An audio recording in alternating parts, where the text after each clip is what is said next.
Okay, I'll call this meeting to order. All board members are present. If we could please stand and say the Pledge of Allegiance. Allegiance to the flag of the United States of America and to the republic for which it stands, one nation, under God, indivisible, with liberty and justice for all. Is there a motion to approve the agenda? Motion to approve.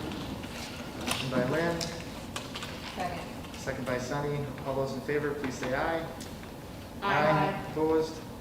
Agenda is approved. Comments and requests from visitors. So I know for sure we have Aaron Bonito, who is here with us. And if you could please stand and just tell us why you're here. And thank you for coming tonight. Thank you.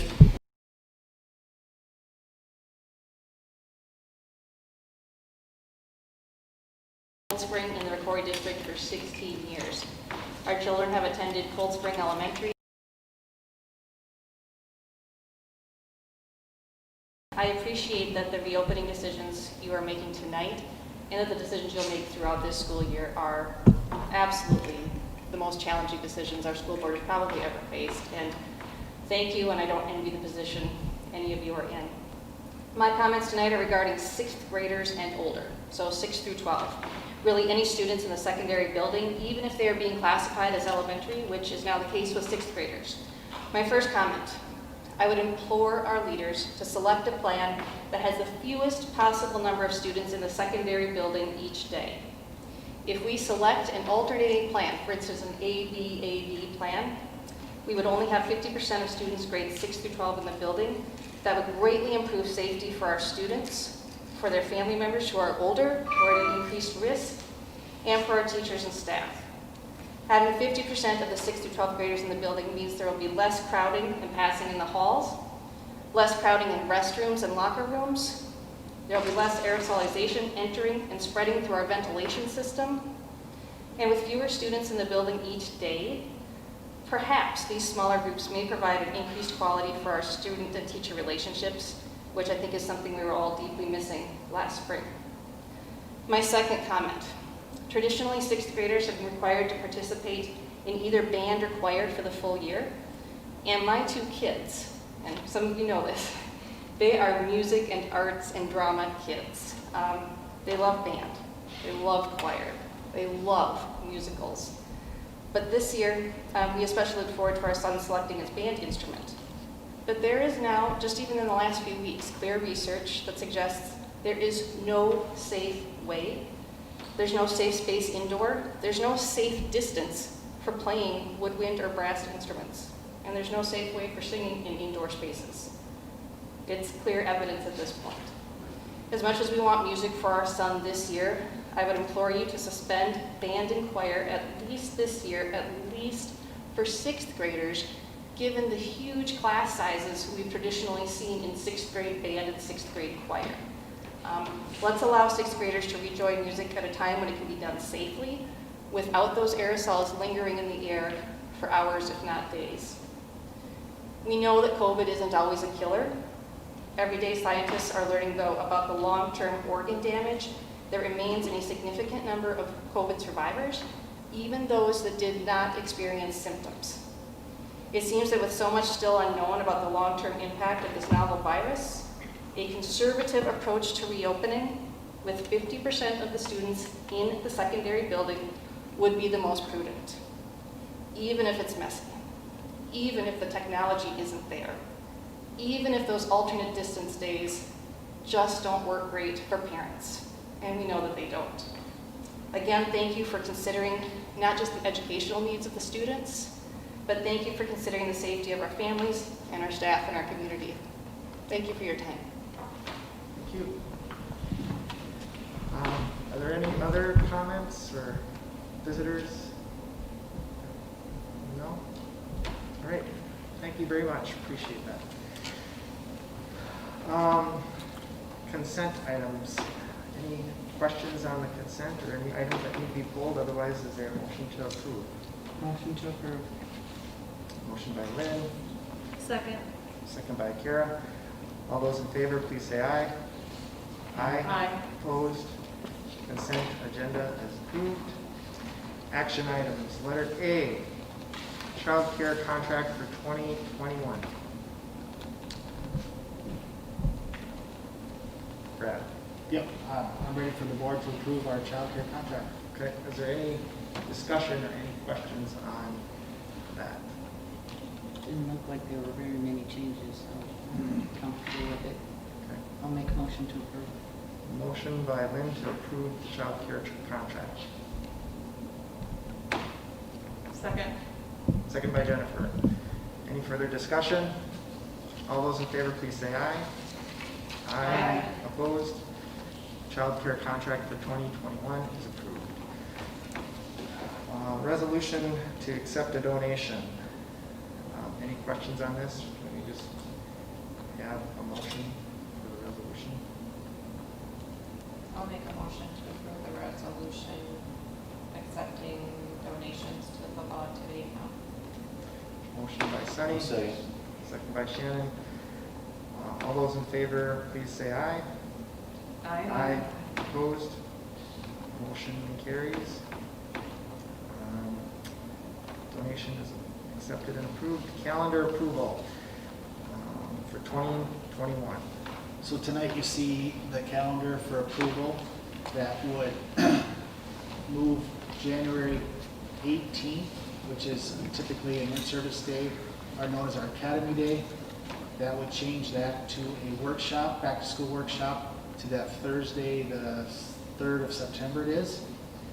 And then that would also move the first 2 days of our school year would be entrance conferences, pre-K through 12. Those would essentially take our open houses away and put those in as instructional days on the first 2 days, with classes beginning on the 10th. So there is school those 2 days, it's just an entrance conference. Any questions or? So I kind of asked this question the first time, but student contact days are obviously very important. So this is the recommendation of you and your team, kind of the best way to handle the. Yes, this is the best way for us to handle not being able to have open houses traditionally, allow for the discussion on what instruction will look like in their classrooms for this school year. And those conferences will be every student will meet individually with one teacher, Correct. with their parent, with one parent. And we'll use, at the elementary, use it's my conference time. And then at the secondary, they're going to schedule them through Skype.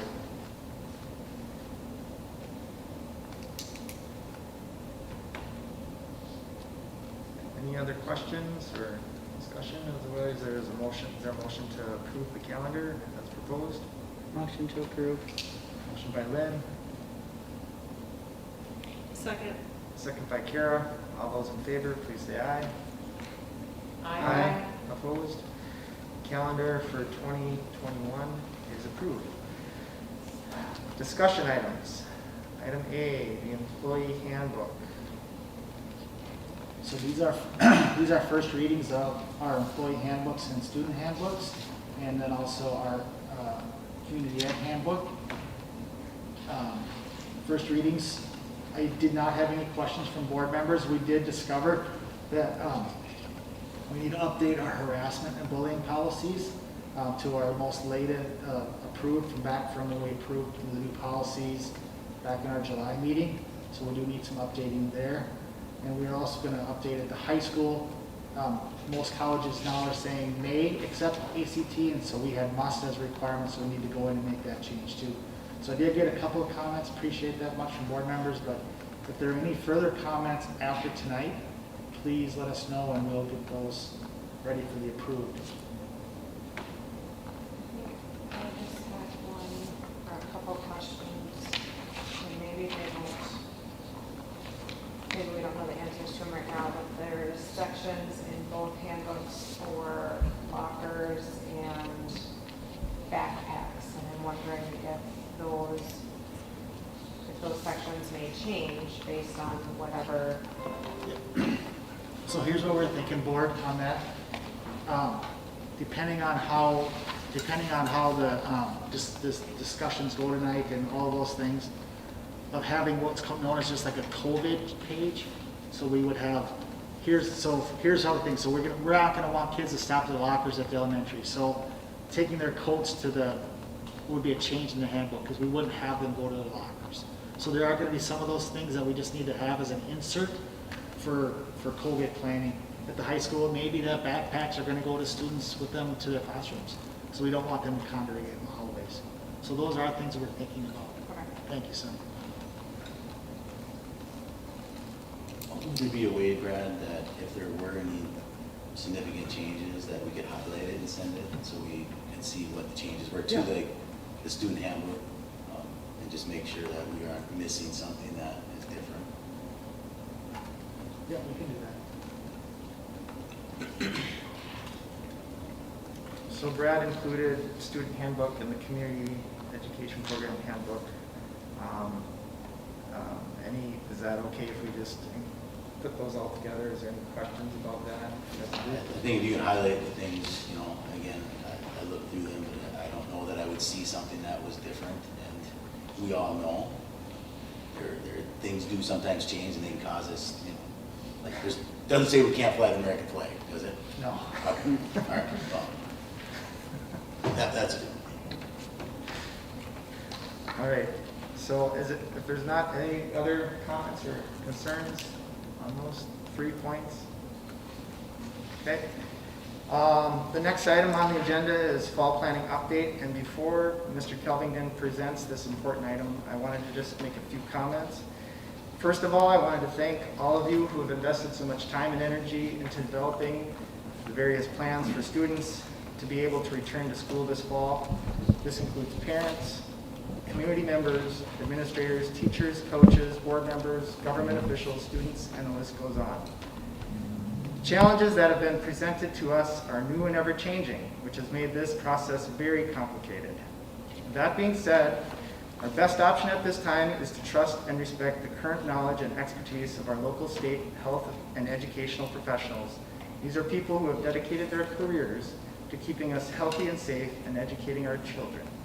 I'm really inspired by all the energy and enthusiasm that I have encountered over the past few weeks. And tonight I want to channel this energy into a robust discussion, ending in a commitment to our Rocori community and the safe learning plan that represents this commitment.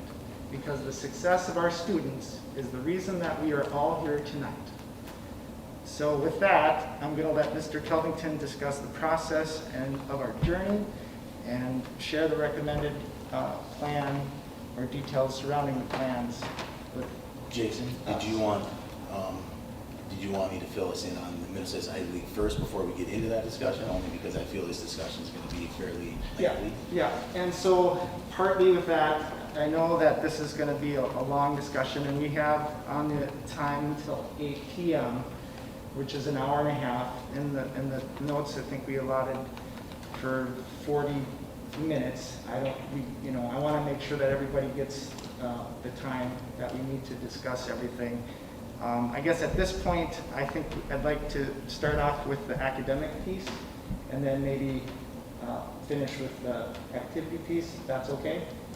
Can I just make one comment? Yeah. I hope that just because we only allotted a certain amount of time, that we're not going to expect ourselves to cut short our conversation, No. because the clock says that we're supposed to. No, I kind of feel like that's what you're saying. I do. No. I don't. I guess I want us to be aware of the clock, and I want to have a robust discussion, and I want to encourage that, but I don't know if we're sort of losing the trees in the forest if it's 10 o'clock. I made it really clear that I wanted this added, and you made the comment Yeah. that we were going to add this. So we're going to find the time to talk about what the Minnesota State High School League has done, because activities are important too. Right. So Yeah, I'm not saying we're not Okay. going to talk about it.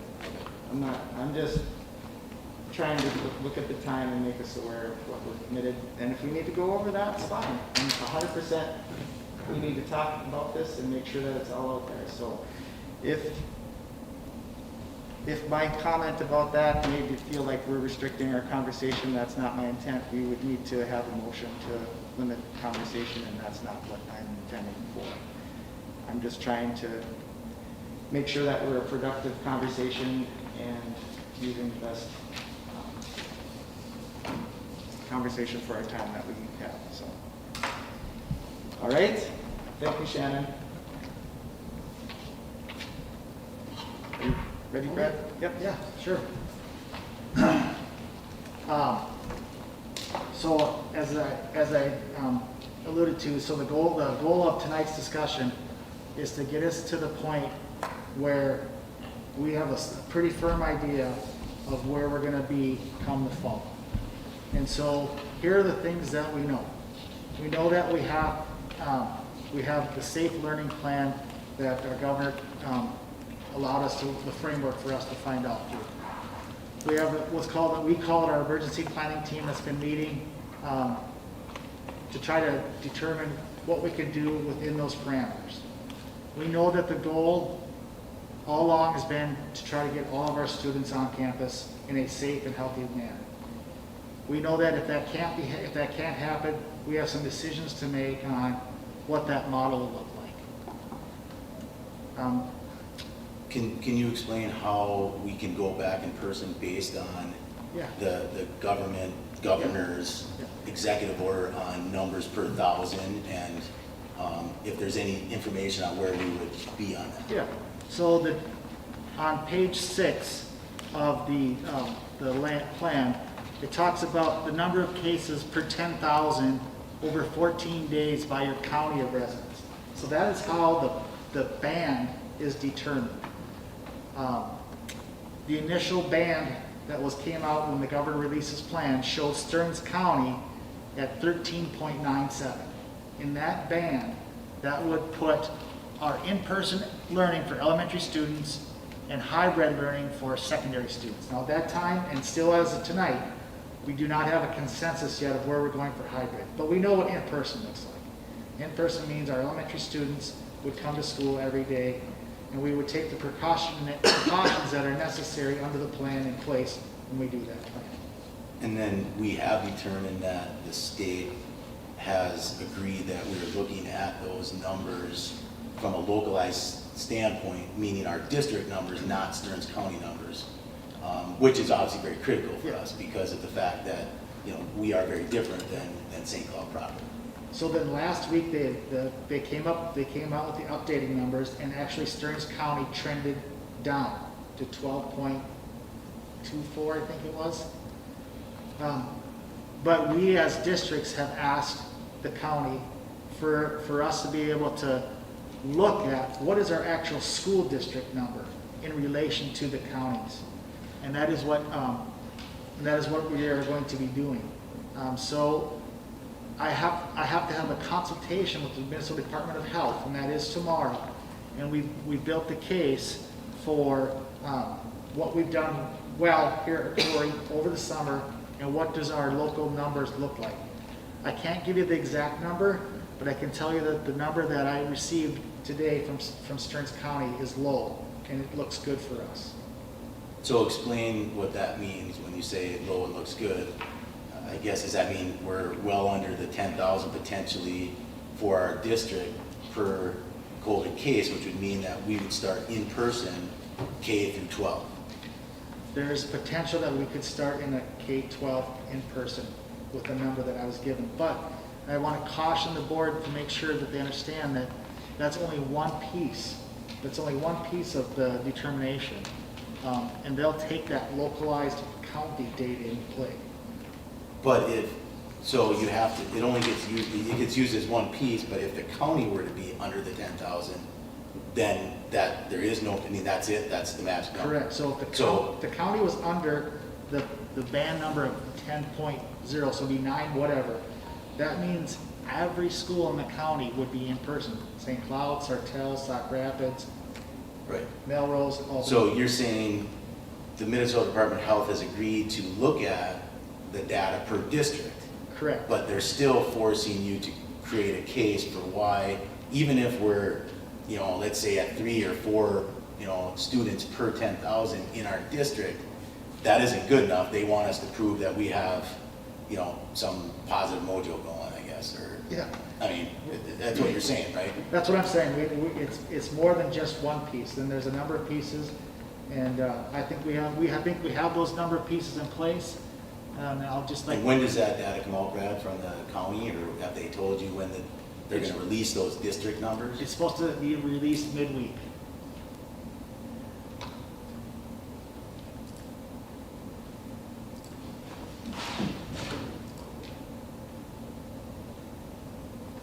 Some of those positive things that we have going on range from all of the activities, both academic and athletic, that we have accomplished over the summer with 0 positive cases with students. Can you highlight some of those? Sure. Just for, Just highlight some of those? yeah, just for people who may be watching or in the audience. I gotta call up that document, it might take me just a second. So obviously you found out the numbers potentially early, because you're meeting tomorrow with the Department of Health. Is that what I'm hearing you say, or at least a feeling of where those I have numbers? a feeling where that Okay. might be. And your meeting is gonna be, here's all the things that we've done, and if we hit, again, 3 or 4, persons per 10,000 in our district, we'd have a pretty strong case that we're coming back to school in person, and we're gonna be able to start, off the school year on the best note possible. Is that what I'm hearing you say? That's what you're hearing me say. Okay.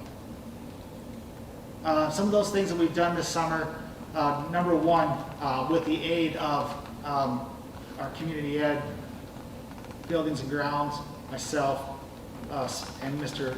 Baumgartner, Joe Baumgartner, our AD, we were able to create a COVID planning document that anybody who was going to do some type of plan or do some type of activity had to create, had to put a number of guidelines in place. So for example, grades K through 5 did a summer targeted services. We had about 50 students and staff, no cases. Did all we did do the hybrid model there where we did it every other day, temperature checks, masks, all of those things were in place. We are currently in the midst of a 6th grade academy.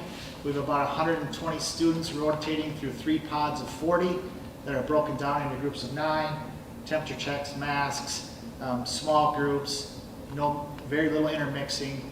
We've had really good luck with that. Our Childcare has had really good luck. We had some case early.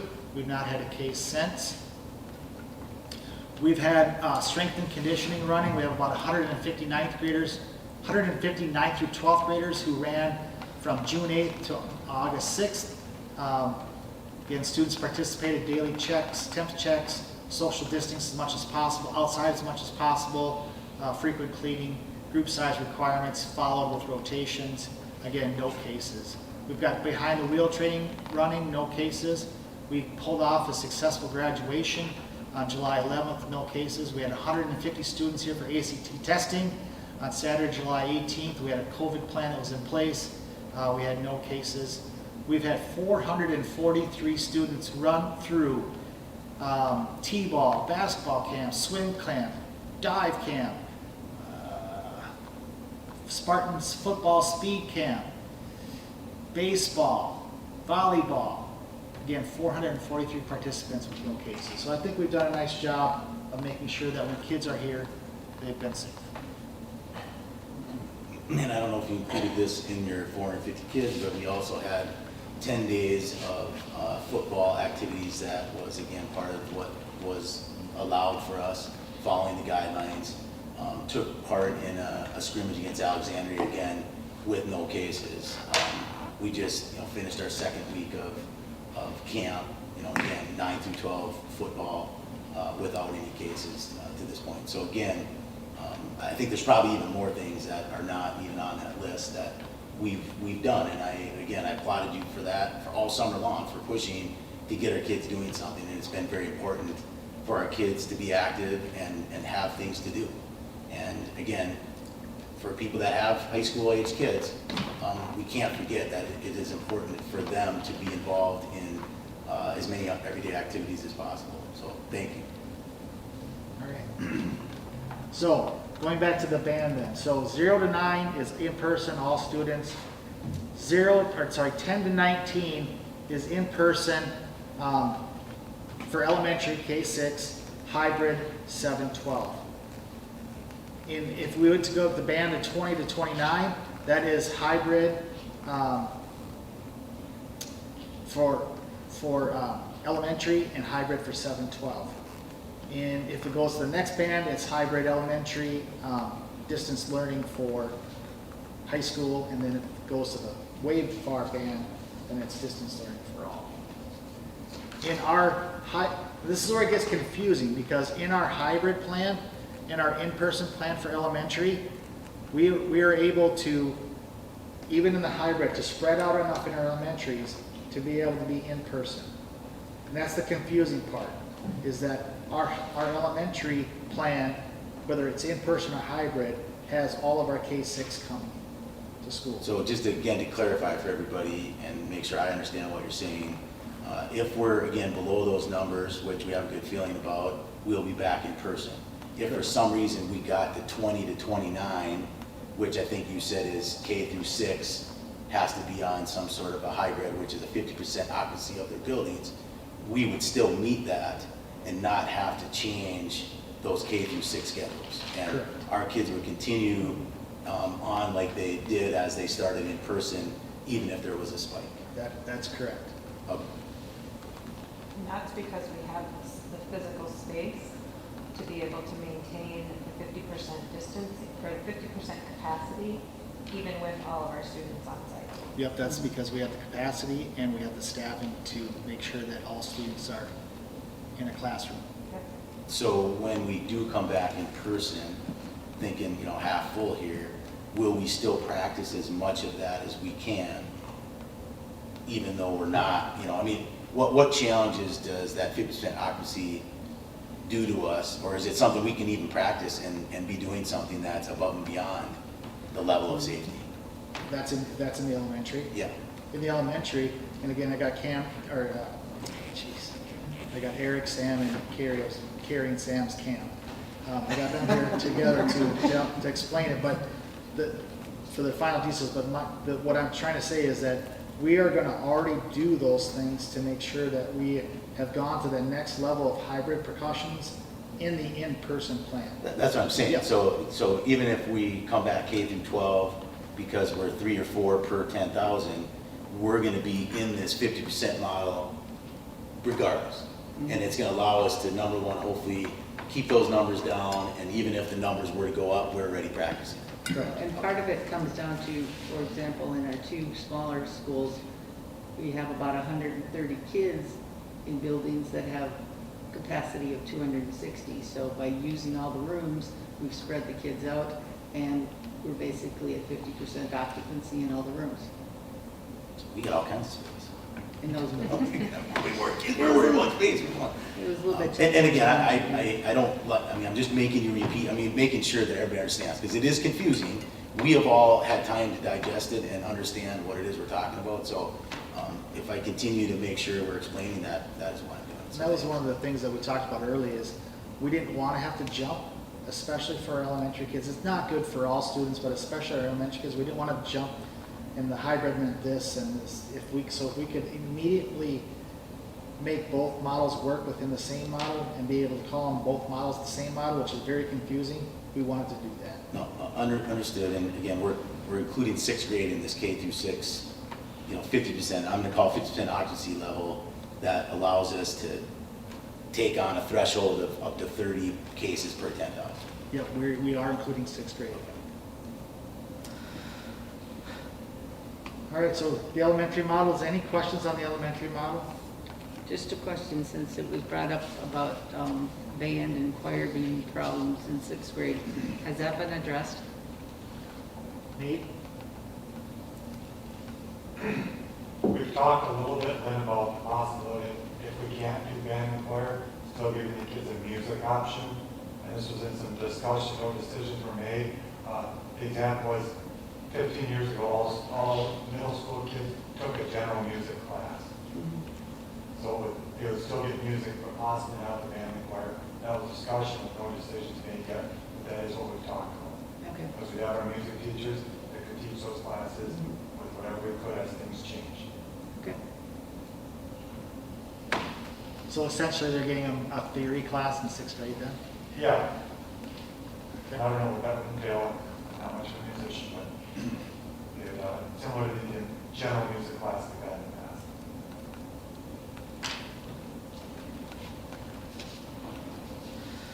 Any other thoughts or questions on K-6? And besides the academic part of K-6, this hybrid is set up so that it covers lunch and moving kids around the building. In fact, my understanding is the kids really don't move around the building except to go to lunch or go outside, because the specialists will move and the kids will stay in their room. That's correct. Yes. As little movement as possible. So how will that work for like lunches? Will lunches be served and brought to the classrooms or breakfast? Yeah, right now we are working with Chris Barker and food service. Breakfast will be brought to the classrooms in the day. And everybody will have an opportunity to have breakfast in the classrooms. And then for lunch, in each of our 3 spaces, we've taken the liberty to spread out and use extra tables so that we can put social distancing in place. For example, at Cold Spring Elementary, we won't just be using the cafeteria, but we'll be moving over into the middle gym as well and using both of those as cafeteria spaces so that we can spread out. We're also talking about pre-plating all the food, and so a student will be handed the minimum requirements on their plate as they come through. So we don't have the COVID buffet line grabbing food, so that everything will be pre-plated and then they can go. Richmond will be a little different.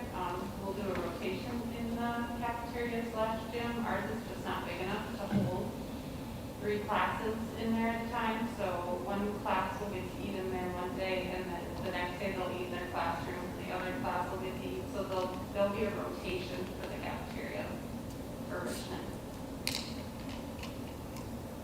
Rockville will be similar. We won't, most classes won't be in the classroom. Kindergarten will, they've got a tile section of their classroom where they can eat. But we'll utilize the flex area outside of our intermediate classrooms as additional lunchroom space to spread out there.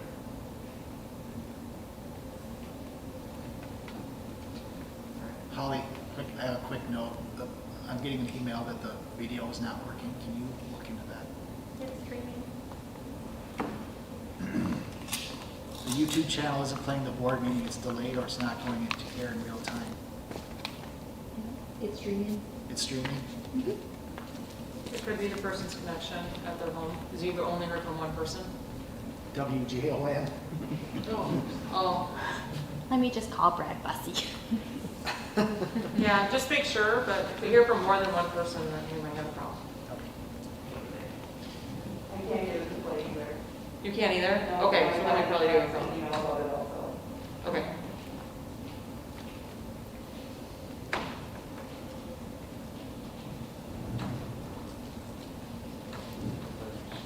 Instead. Oh, Angie Knight, oh, I just got a text from somebody. It's streaming and they're watching. Oh, So, So yeah, I mean, it's, Maybe there's just a capacity issue or something. I don't know. okay. Intermittent. All right, that's what we like to hear. Not really. Okay, so now we're on to what does our secondary look like in the in-person model? And I've asked Nate to be here in person. I think it's pretty self-explanatory. We will continue to follow the must-haves of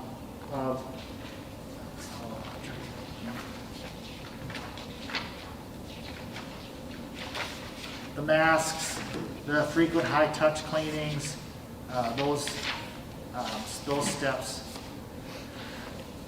protecting vulnerable populations, hygiene, education, cleaning of materials, monitoring for illness, handling suspected cases, water and ventilation, transportation, and supporting, of course, mental health and public well-being. So those are all the areas that we're required to do that, and then the hybrid takes it one step further. So the goal of discussion tonight is to come to consensus on, should we have to go to hybrid?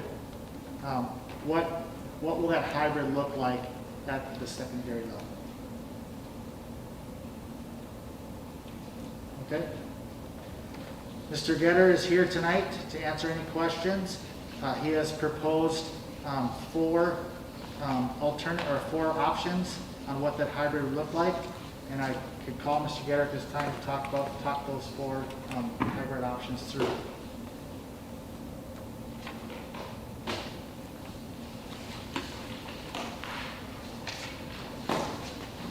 Does everybody have the today? Yep. Guys, just come right here.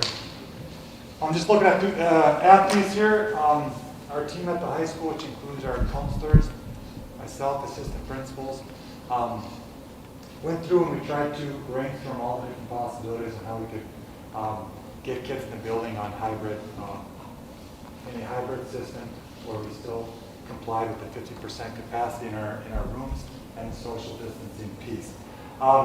We didn't really throw anything off the table. We had some things together Thursday. We dug a little deeper Friday and today to add a few more. Just some examples in front of you. The Roman numeral 1 is options with hybrid with students 6 through 12 here every day. All right. So that 6 was included with the K through 6? And they will be here anyway, but they're still going to be in the building, so they're going to take up some space. So that's simply why they're on there. If they weren't, because that would open up some more spots. We just made a sample of what we call a lecture hall type of a situation, such as here where using social distance, you can still, and half capacity, you can still fit 100 to 125 kids in a space such as this. What you have in front of you, that table, would be simply, if we use social studies for an example, we talked about what class do all kids have to have that you could rotate through. Social studies is one of those classes. You could have your social studies classes in here. You could have 4 spaces being, for example, here, using the high school gym, you'd have 3 courts in there that can each hold over 100 kids, so you could have classes of 100. When you take 400 kids out of our equation with 4 staff members, you take the rest, that's going to get you down to about 19.5 kids per teacher. So mathematically, it works out, you can rotate through. Right? Looking at that, just some bullet points, kind of some things. If you started this model, you would not be able to transition during the trimester because you can't go from the 400 kids taking social studies 1 period to moving that into a 5-period day like we have with each teacher teaching different things. It'll impact class offerings throughout the year, looking throughout the entire year. Teachers would teach out of their content area because when those social studies teachers, because once all the kids got social studies, they would fill in and help out other classes that had to get smaller. Social and English are the 2 main things that all kids have. They don't have all the same classes. When you get to basically the seniors with social, you have some different options as well as college. History and English, you have some college options as well. Math and science, those are leveled in math a little bit more, so there's more classes that are offered. Science, obviously, with the lab situation. Didn't feel that the gyms or lecture spots would be the best situation. Lunch would cause a few issues. You'd have to extend it, and to have it in the commons. It would only work in the classrooms if the duty-free lunch portion was taken away from teachers. However, they could, through a rotation, get their kids down to the commons. We could have paraprofessionals or someone else. We don't have extra paraprofessionals, but find someone to supervise that area as they got dropped off and they got picked up from that area. Transition times would be very busy just with that many kids in the school restroom. Would eliminate some elective classes, eliminate student choices, schedule flexibility from the guidance office area, and limited availability to class-specific resources, example, if you have I'm going to use a 7th grade science class, for example, because those classrooms are not big enough to fit 30 kids in social distance, you would now have science in a classroom that was not a science room with potentially not those resources. Now they can move day by day, back and forth, so there are some options there, but they wouldn't on a daily basis have those resources such as that. Just an example. Industrial tech, art, facts would be other classes that would be down those lines. So that was one of the options, kind of in a nutshell, using a content area class as a pivot point for a lecture type hall. There'll be 100, 100, 100, 100 roughly, with the other classes 50 and so on. So you only listed the cons here, so just to make Those are not Well- pros or cons, Shan. We just try to find, Right. these are not opinions. These are. Well, so on the pro side, all the kids are gonna be here every day. Yep, and that's kind of a given. That's what it says. Well, I just wanna make sure everybody understands, because Yep, it says hybrid option with all students every Right, day. I know, it's just gonna be confusing as people, so all kids are here every day. Yep. Some classes are gonna be larger to bring down other class sizes, so you're gonna have 19 or so in a class where these other students are at, so, you know, we're gaining in those class sizes. Are there anything else that would be, you know, a potential positive that we would get out of this? Your main thing is what you just stated there, both is with your smaller class sizes, with all but 4 classes each period. And kids are on an everyday regular schedule and coming to school. They're on a regular schedule every day coming to school. Any others? So if a parent or a teacher is responsible for teaching a lecture style class of 100 students, how do you plan on managing, like, correcting homework, any one-on-one attention students might need that don't learn the best in that type of setting? Like, what other resources would there be available to those 100 students? I think that would, if we're going to say pros and cons, that would be a con, because the other teachers, I apologize, I kind of skipped over. Right above those, it says this example, I listed all the social studies teachers that would not have to teach at that point. They couldn't help though, because they would be dispersed into teaching other classes to get those other ones still down below, down to our 19.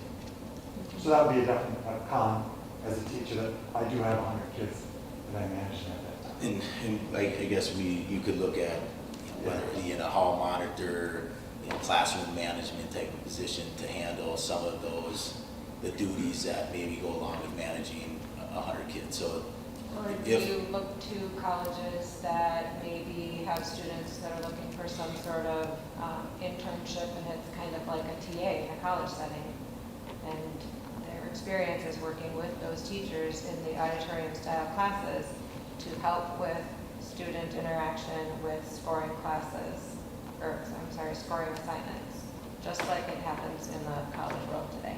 yeah, or even group, you know, breakout sessions within that 100 kids. That's a good idea to have some extra help in there during group time or breakout session from lecturing. I mean, if we partner with our local colleges, I'm sure we could get students that would be able to utilize that experience, and it would help us on our end as well.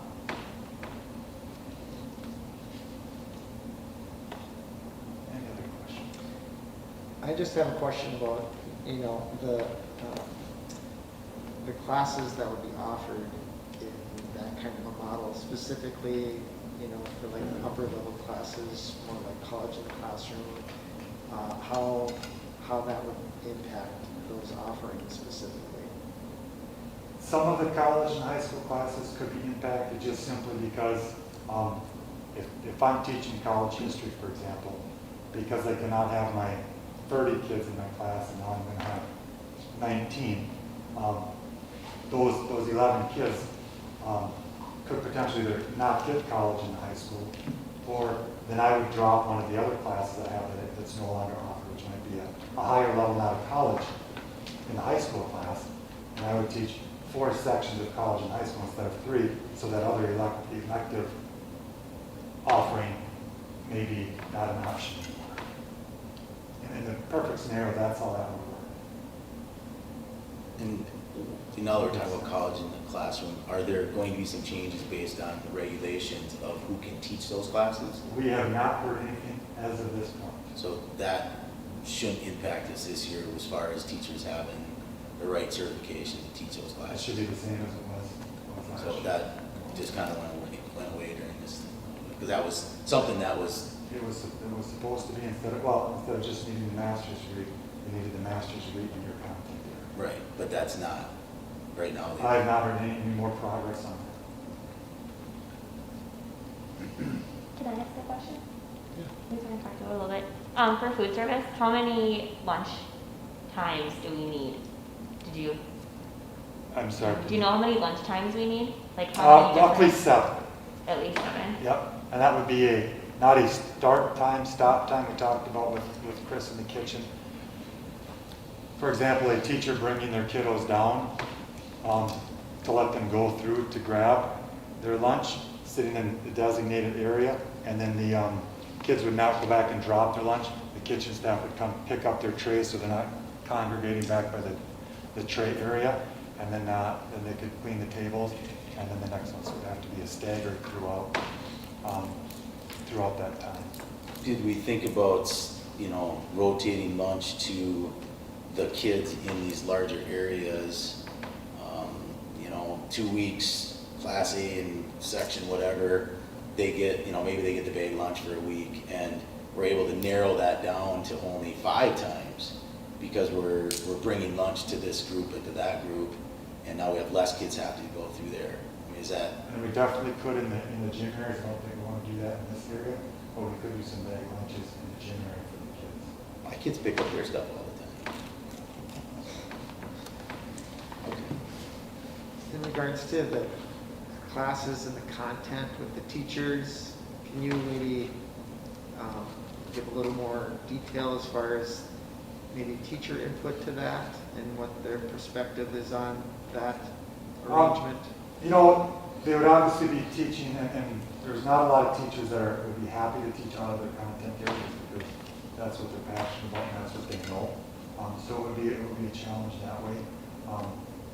For any teacher that's asked to teach out of their content area, and that would be happening, so they'd have to work closely with the teachers in that content area to do the best they could.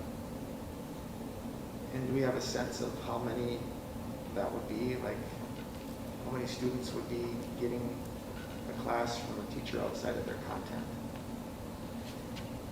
Look back to Roz here to see if he has any idea on that. I can just look at, for example,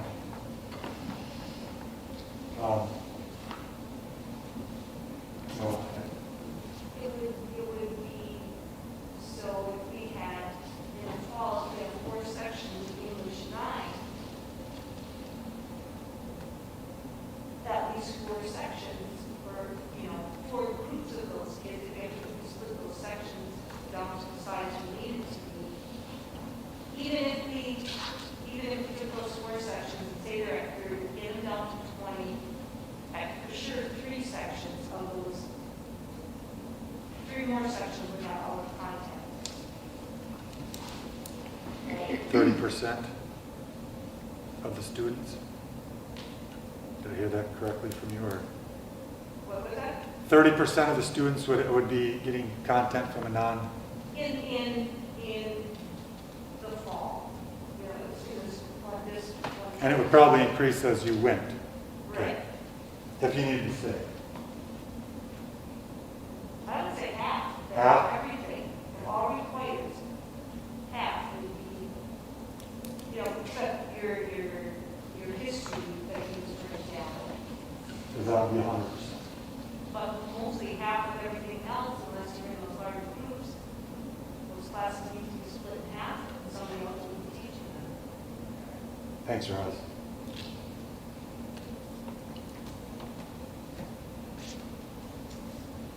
Anything else on that one? Thank you. Scooty, now we talked about the next one there, an AM/PM schedule.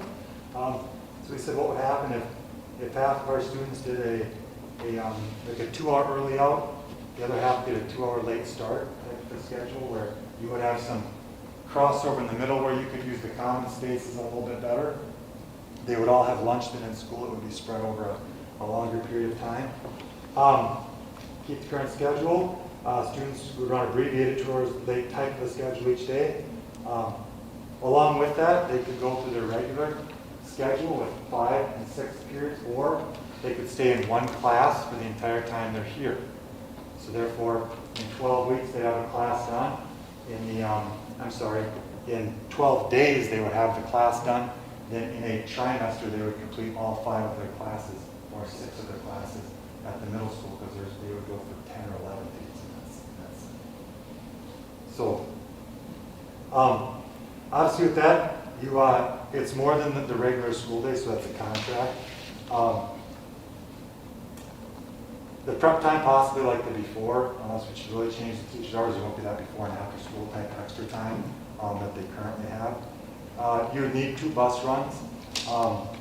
You could transition if you went the 5 and 6 period day, half the day. You could transition between being, if you started here every day, if we start every day and we had to move into that, we couldn't back. If you were just taking the 1 class, you couldn't transition, except for every 12 days basically. You are reducing your student contact minutes each day. You got 50 minutes short each day without that extra passing time. And would that have to turn into a 4-day week because of the teacher time that's already due? So then you have your 4-day week with some less time. So how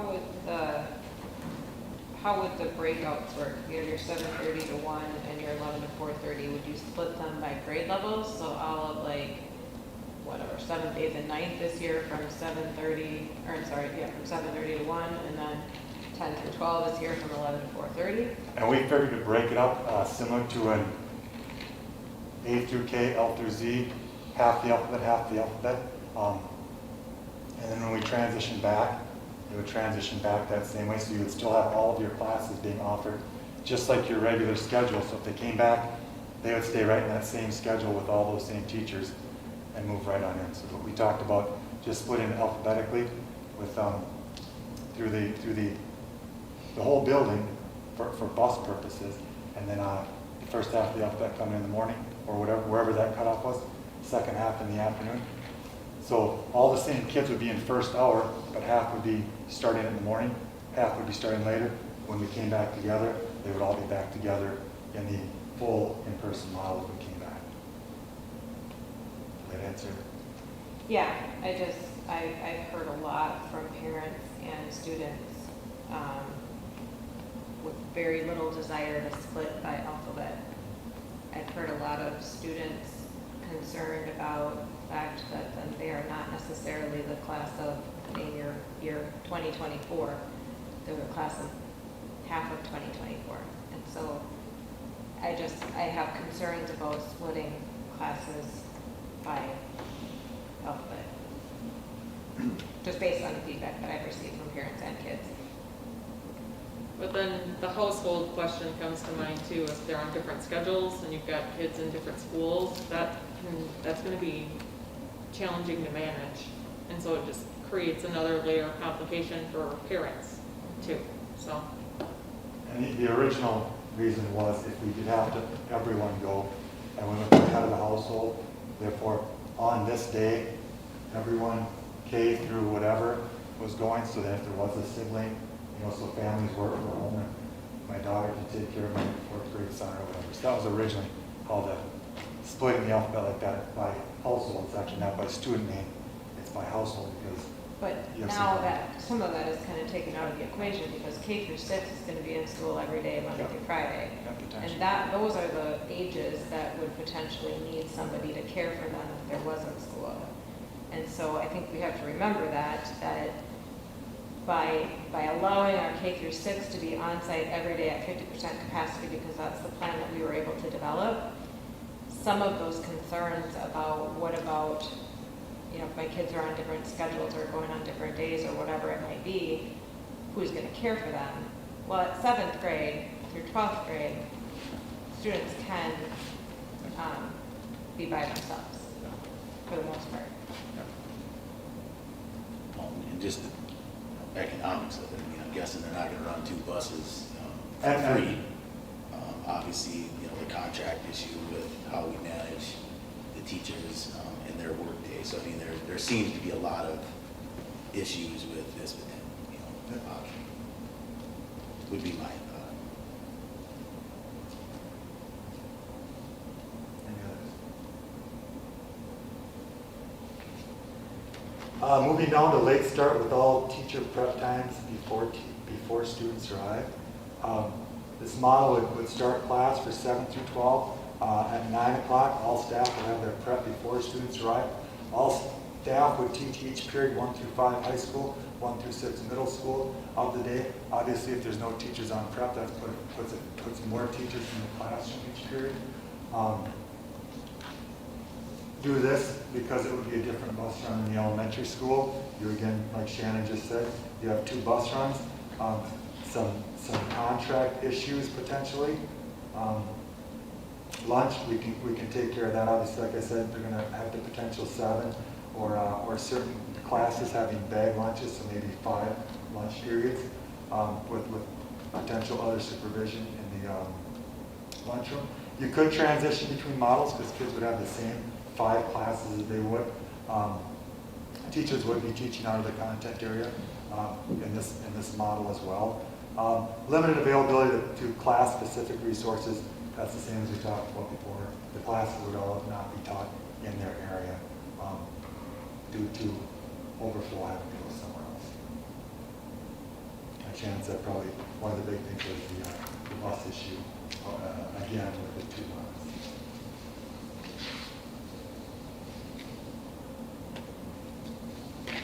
Questions on that one?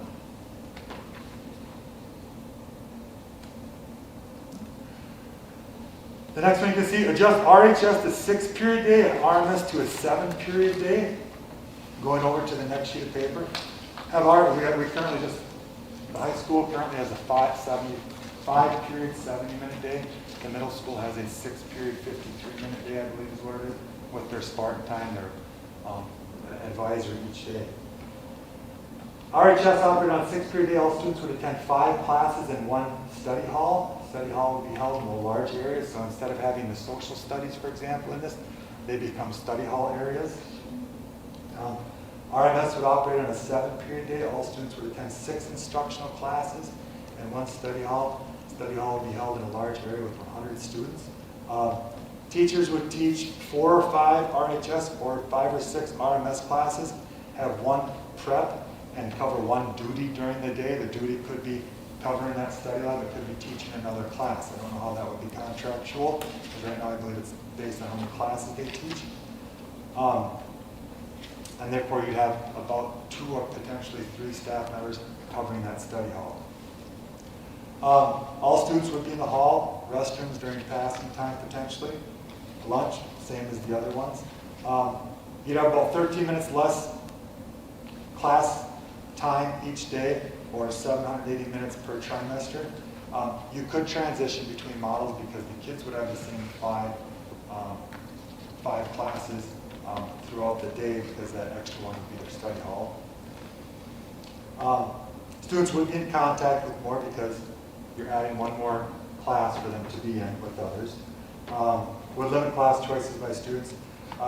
You could run this on all 6 periods one day, or you could run it with 3 periods one day and 3 periods the next day. So they would come every day, but they would have 118-minute classes. And by doing that, you would reduce the passing time and the contact with students. And that's why we put that in there, because you're reducing the passing time and less contact with the students. Yes, exactly. And if there's less passing time, then is it going to impact the 13 minutes less per class day, because you don't have to have as many passing times in between classes, which means they can be in class longer. Yeah, but I didn't figure the last one in, so you'd have 10 minutes more. So 10 So you'd divided be by 3 5. minutes short per day. Yeah. And again, we could address the lunch areas. Again, if we arrange the study halls to be in certain areas where lunches could be brought to them for that period of time, and we rotated that, be able to maybe limit that from 10 to, or 11 to 1 maybe, and shorten that number. Is that possible or not in this, would you say? To adjust those. Yeah, to arrange the study hall periods with the 100 kids to be closer to lunchtime or bring lunches to them versus. Well, like if you had the 3-period schedule, 400 of them, it would be completely through that lunch period. But you'd have 100 that would start their 118, I'm sorry, in their study hall, and then the other ones would end their day, because throughout all 1,500 kids will have. Right, but I'm saying to get more kids eating at the same time. Yes, so those Bring, yeah. bring them lunch, Yep. you know, and Yep. now we only need 5 lunch periods. We don't have to eat at 10 o'clock or eat at, Yep. so we could adjust it. This potentially is your AB block schedule. Yep. Yep.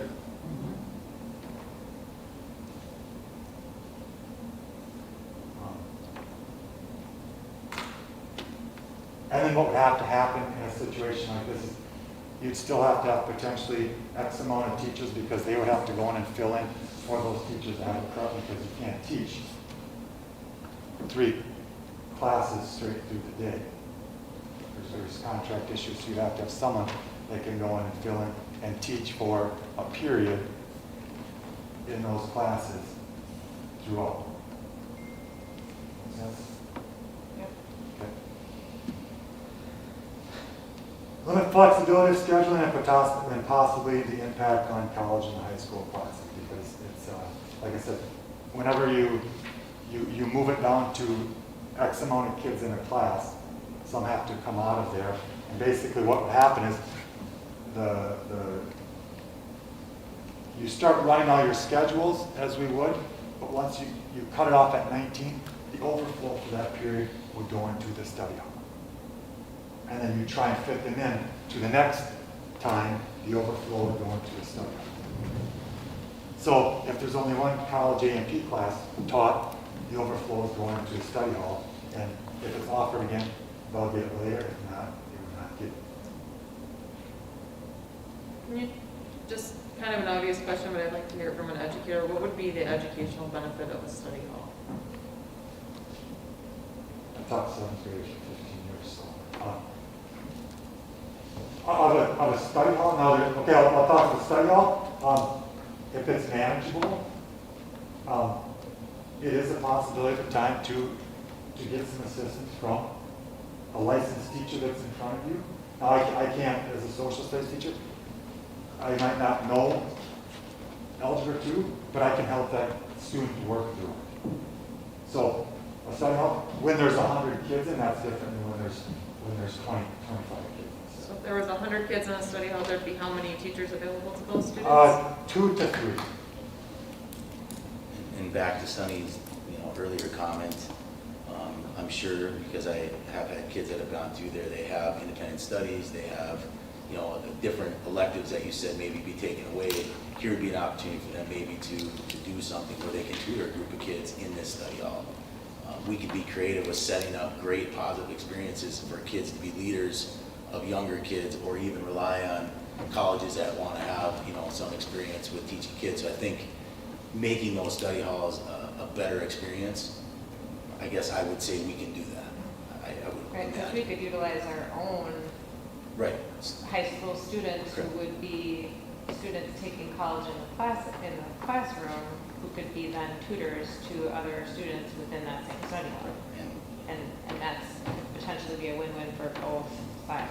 And time of challenge, it gives them a chance to help and get us, through something. And as we all know, I think kids would probably prefer to learn from their peers in some degree, especially if they're a junior or senior with a 7th and 8th grader. They would maybe look up to those kids. So I guess I would feel there's a way to make those study halls more productive than just what Yeah, Jen keep was. your middle school separate from your high school in those situations. Okay. So 9th Just grade. because they're on a different schedule. Any other questions on that? Moving on to Roman numeral 2, hybrid option. All 7th through 12th every other day, AB type schedule, 6th grade attending every day. We just simply put, at the time that we ran that would be the separation if we went alphabetically, with 609 kiddos on one day and 656 on the opposite day.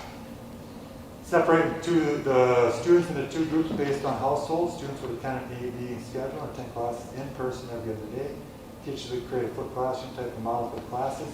Majority of the work time given a traditional schedule would be completed on the days students did not attend. Teachers could have students complete post-lesson or pre-lesson work on the days they're not in school based on how they wanted to set that up. If technology allows, with our new MacBooks that are coming, teachers could either record their lessons they're teaching or create mini lessons to allow students to rewatch, review, if they're struggling on the days off. Staff would still have prep time for office hours to assist students that are not there in person. Just a couple things. Lunchroom is now at 200 capacity, so we can have all those kids in lunch again. Have students during transition times, less if staggered. Staggered, what we talked about with this model, putting students in ninth grade into teams, so you could, because they all have ninth grade English and they all have ninth grade social, if you can put the same kids in both of those classes, then it would be the idea that either you can control when that transition time is between the two, or the teachers could go back and forth between the classes. If they're in the same proximity, but then some classrooms would happen. Fluid transition from hybrid to full model if it had to happen. It's as close to the traditional schedule. It is the same traditional schedule only every other day that they've had in the past. Resources available, the industrial tech, fact, science, those ones we talked to that wouldn't be in their classroom. They would be in those classrooms with all those things available. Everybody's teaching their content area and does not impact future trimesters. So I have several questions about this model because I feel like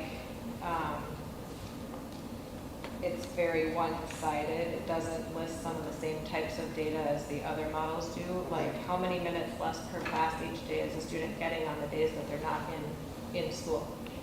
Because you can't convince me that if my kid is not in school, on site, in person, that they're going to spend their 65 minutes each day that they're off site in each one of those classes. So to me, in this model, it's going to be the highest minutes of lost time per class. And you were you made sure to include that as My apologies. as cons, for lack of a better word, in the other scenarios, but that wasn't included in this one, and so I'd like to know what that number would be. I also think that there were several things that we talked about in the subcommittee group as real challenges in this model that aren't included here. Things like the fact that students will have a very disrupted schedule, and so the days that they're actually in person, they're not going to be fully engaged because they will have been the day before probably up till, and I have a high school and a middle school, so I know that this is true for my students, and I know that it's true for many of their friends and my friends' kids. If they're not accountable to something on the day that they're home, they're going to be up late and sleeping in. And then the next day, they're going to be expected to be here at 7:50 in the morning, and they're not going to have the same attention and the same cognitive ability as they would if they're here every day. We also talked about just the lack of accountability in general on those off-site days, because they're not required to actually be in attendance for anything on those off days. And then we also had talked about an idea, if this was a model that had to happen, to help with the accountability and the schedule and having that continuity of schedule. We had talked about the idea of, on your off days, being required to log in to each class through a Zoom session so that you're still required to attend. And I don't see any of those things in this model. So when I read this, I felt like it was created with a predetermined, one-sided decision as to which direction we should be going. That's my opinion. Yeah, I'll add to the bullet points, because we'll call them bullet points. Again, routine is important, and no one has ever said routine is not important. And again, having high school kids, being able to talk to high school kids, which I'm sure we didn't do because nobody wants their opinion on what they think is going to be best for them, but I've had the chance to talk to them. And they don't want to have to go every other day with trying to rebound from the consistent routine of what gets our kids going and in the mode. I don't know that anybody can say, after Christmas break, it's a little tough to get them going. After having a few days off for Easter, it's tough to get them going. So not having that routine, and again, parents can kid themselves that they can try to force their kids into this routine, but again, we have jobs, we're working, and unfortunately, our kids are going to be left to have to deal with it on their own. And we wouldn't have schools if they could just do it on their own, because we would have just gave a book and tell them to teach. So that routine is tremendously important. And then just student contact every day. I understand teachers might be asked to teach a different content, but I can tell you right now that the relationships that they build with students to help them become productive citizens is what's important. And having that student contact every day with an adult that wants to help with their education, when you have teenage kids and being in a positive environment, is way better than staying at home, being able to try and find something to do. And so that student contact, again, far exceeds a teacher having to, for lack of a better term, suck it up and teach something that maybe they're not comfortable with, but none of us are comfortable in this time. So I think, again, that's not listed right here. And then again, it's not ideal.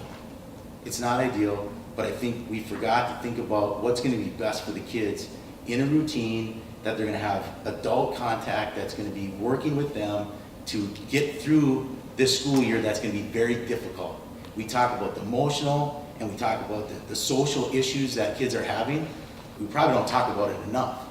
But again, coming here every day and having professionals that are trained to deal with kids, being able to have relationships and interact, we don't talk anything about that. And I think it's sadly been forgotten in this, and that's why I would have to agree that getting here every day, regardless of the challenges, is going to be what's going to help our kids get through this.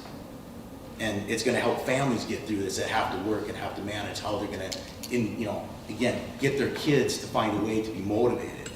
And I would like to think that professionals that are trained to motivate our kids to learn is a way better place than sitting at home trying to do it on their own. So that's my 2 cents on it. Mr. Yardley. So can we kind of recap a little bit about with this? This is a proposal of our options if we have to go full, like true hybrid, which is 50% occupancy. So these are our multiple options. The first, I'm not sure how many, but the first 4 or 5 are getting, and then kind of the last one we talked about is an every other day model, which is, I think, seemed to be almost the more of the intent of the governor's recommendation, but that's the last model. And so do you have, has there been a recommendation coming from the committee, or is there one that seems to be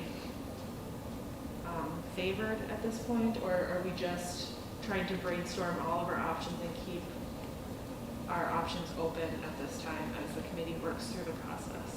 So in our last emergency planning team meeting, I think it was pretty easy that the elementary was able to recommend what they were. I didn't get the feeling that there was a recommendation from the committee, because there were still questions to be asked on what the hybrid model would look like at the high school. And that's the work that Mr. Getter has just presented with the questions that were asked of him. But to recap what Kara just said, and again, to be crystal clear, if our numbers from the district, or the district numbers on Wednesday that we're getting, which we have a pretty good feeling about, are, let's say they're well below 5 and we've created a pretty good case, we're coming back in school. And these models would then be used if we were to have a spike. We would be choosing one that we would be transitioning to. So everybody's clear that, we're talking about, hopefully, if we look at the glass half full, these would be transition models if COVID takes us over. Correct. Is that? That's a very fair assessment. Okay. But we cannot just keep going on and on without having a decision as far as what would our hybrid model look like at the secondary if we would have to go. And that's for planning purposes. Planning purposes, correct. And, you know, if we were to decide that one of those everyday models, we're not sure how it's gonna look, because I think, you know, we've brought up some number of things that maybe could be jumbled into, you know, making a better model, but I think parents just wanna know, are we coming back every day regardless of where we're at, or every other day? Is that what I'm hearing you say?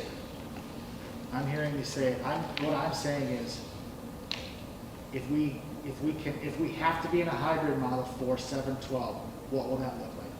Right, but, you know, let's just say that we decide tonight that we don't want the every other day, but we're not exactly sure how this, you know, everyday model is gonna look, because there's a lot of questions that maybe were brought up, and maybe we can fine tune this a little bit.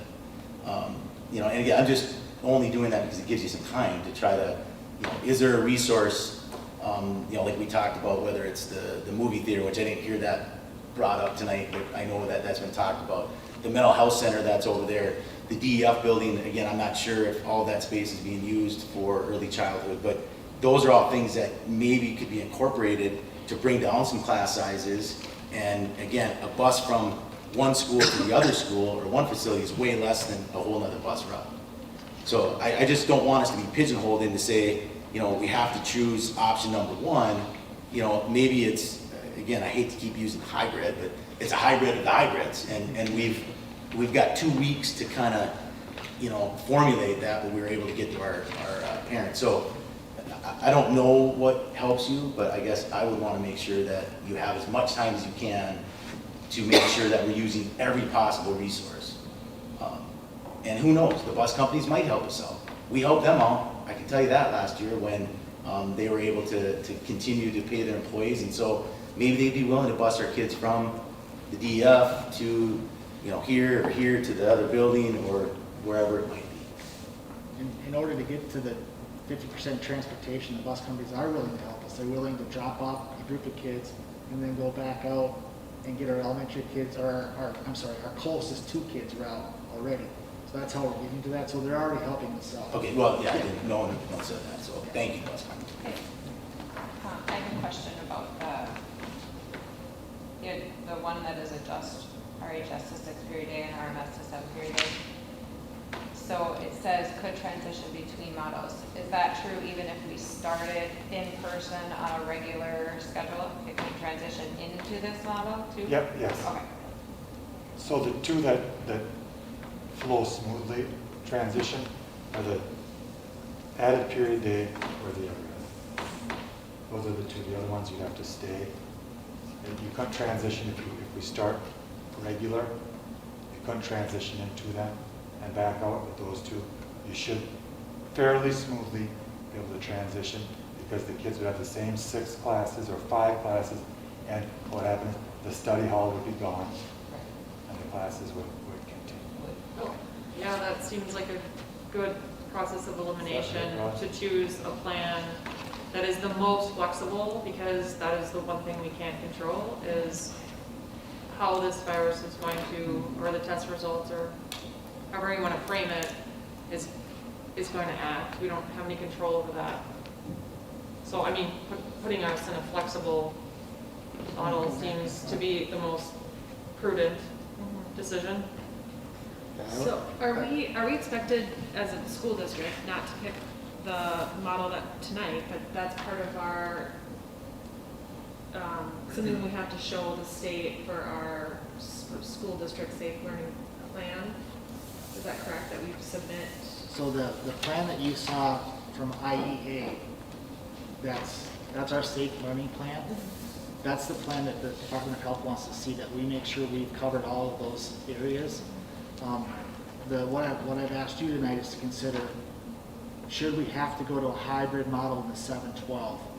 Is it going to be the option of the 6 or 7 period day, hearing what Jennifer just said, making sure that we can transition out and back? Because quite honestly, we could have to make an every 2-week decision, which nobody wants to do. So we need to be able to have that flexibility. Can I amend what I said, Sonny? They would still have their larger study halls but not as large, because we could take the 3 teachers and the 100 kids here and put them into a classroom. Right, so they can be So smaller it sections. would be the same. Your classes would still stay smaller. They would still stay small, and that would stay the same, because you can't take those kids out of a study hall that they've had and incorporate them into a class. Right, So you would stay on your 6 or 7 period day. The main difference is the study halls would go from this space to potentially a classroom space. right. So I said that wrong. Yeah, but I mean, ultimately, what I'm hearing is that of all of these options that are presented, it's the 6 period and 7 period option and the every other day option that would allow us to transition back and forth as necessary. And those would allow us to, but if we would, the thing about the 6 and 7 period day, we would have to start with those study halls or study labs going. Right. Because you won't go 2 weeks and then pull kids out of the class and put them in there. Right, so we'd have, if we, at whatever point, if we made the decision that our hybrid model is gonna be the 6 period, 7 period model, then if we start in person, our in-person schedule would have to be built to accommodate or to be able to transition into that if we need to. Right? Yep. Okay. And again, if this is the life that we live in, those impacted electives and college courses as we figure out how we're going to survive could be addressed by, again, whether it's hiring someone in an adjunct position that is in our community that's willing to teach a class, that we might be able to, again, think out of the box to find some of those solutions. And I think that's the way this is going to have to be. So, again, I think some of the things that are issues we could potentially solve, if that was where we were living, with the ability to flip back and forth. Correct. Wait, Can I ask a question quick? I'm just thinking about, because I hadn't heard this suggestion before, and about contracts. Because our teacher contracts are super specific about the number of periods we have a day. Could we keep it where we're at so that we don't have to reopen and negotiate contracts, and keep the middle school at 5 in effect? So teachers would have 4 instructional, a study hall, and a prep? Or are you taking away too many classes? Then you take away, you have to go the other way to make it work. I know what you're saying, but Yeah, yeah. so we'd have to renegotiate contracts. We'll get an MOU. well, I just wanted to make sure I understood it. as far as I'm concerned, if it's in the best interest of our students and our kids, and that's what we're here to do, then we renegotiate contracts. And again, I would have to agree. I mean, again, being, financially responsible obviously is important. Being prudent is important. Being flexible is important. All is important, but again, the number one issue is here. We want to help our kids socially, mentally become good citizens, and we want them to become productive, and we want to guide them through this issue that we have going on. And again, in my opinion, things can be addressed that are issues such as that. But you can't fix kids that do not have interaction with adults that are trained to help them throughout this period. I mean, I guess to me it's common sense. Well, and to me, it goes even one step further, and I've had parents share this with me, that right now, when they look at their students, their own children, some of them feel like at this moment, the social interaction with other kids on a regular basis is almost more important than the academics. That mental health and that social piece of learning how to become a good person for some families is more important than even the one-on-one interaction with teachers and other adults. So I think that that's telling, and we have to be thinking about those pieces as well. But students need to understand the social interaction won't be the same as what it was before COVID. We still have to wear masks, we still have to Right, keep but they people can see and separated. talk to people in their own grade, in their own age level. They can see and have conversations with those other students. I mean, if I had to pick an option right now, I would 100% go for the 6 period, 7 period option to be able to transition in with an in-person. One thing to add is, again, so everybody understands and make sure I'm clear, every family has the opportunity to learn online. So if this doesn't fit with their family issues, their family dynamic, they have that choice. No matter what we do, in person, not in person, the directive from our governor is that they have the option to stay home and go online, correct? So we've solved the issue if there's families out there that are not comfortable with what the majority of what our families are looking for, correct? Yep, and we, as of today, the survey, we have about 89 students that they'll take that option. Right, so regardless if we're in person or here, they don't care what model, they don't, it doesn't matter. I mean, they've made that decision. So again, I have a hard time believing that if families have made that choice that they want their kids in school, there's not going to be very many of them that would disagree with every day to some extent, because they want them in school for that reasons that we just all mentioned. So Shannon, I hear you say you would be with Sunny on her option. Yes. I have a question about the teachers and where that's at as far as, are we going to have enough staff to staff that, with people? That's what he's saying, is that if we did it in this manner, we'd have enough staff. No, I mean, like, if they are choosing to be here to teach because of maybe their medical or whatever, I mean, do we have a sense of what that? Yeah, do we have any? Yeah, did we have a survey with that? We do. I have a sense that we have a small number who are going to ask for accommodations. And that was similar, if I remember correctly, that small number went both ways. If we were going to go distance learning, there was about the same number of people that weren't going to come back as if we went in person. It's probably just different people. Yep, it's a small handful. So to answer his question is yes, we should have enough based on what you're doing. It may be a pinch that we have to hire depending on what we do in order for, if they just want to go to retirement, then it'll be a pinch. We had Erin raising her hand, and thank you. Thank you for acknowledging me. A couple of comments. I've heard the theme that we want to teach our students to be good citizens and social and responsible. And I'll be honest, in talking to my high schooler and middle schooler and their friends, they understand deeply that not bringing home a virus to a parent or to a loved one or to a grandparent or to a teacher, they understand that that is part of being responsible and social. I've also heard concern that among high school students or middle school students that if we go to an ABAB or an AABB, that somehow our kids will get less minutes of instruction time or our kids will stay up too late. I'll be honest, my daughter as an 8th grader last year had far more minutes of schoolwork when we distance learned than she had in a regular school day. She was working several hours a day.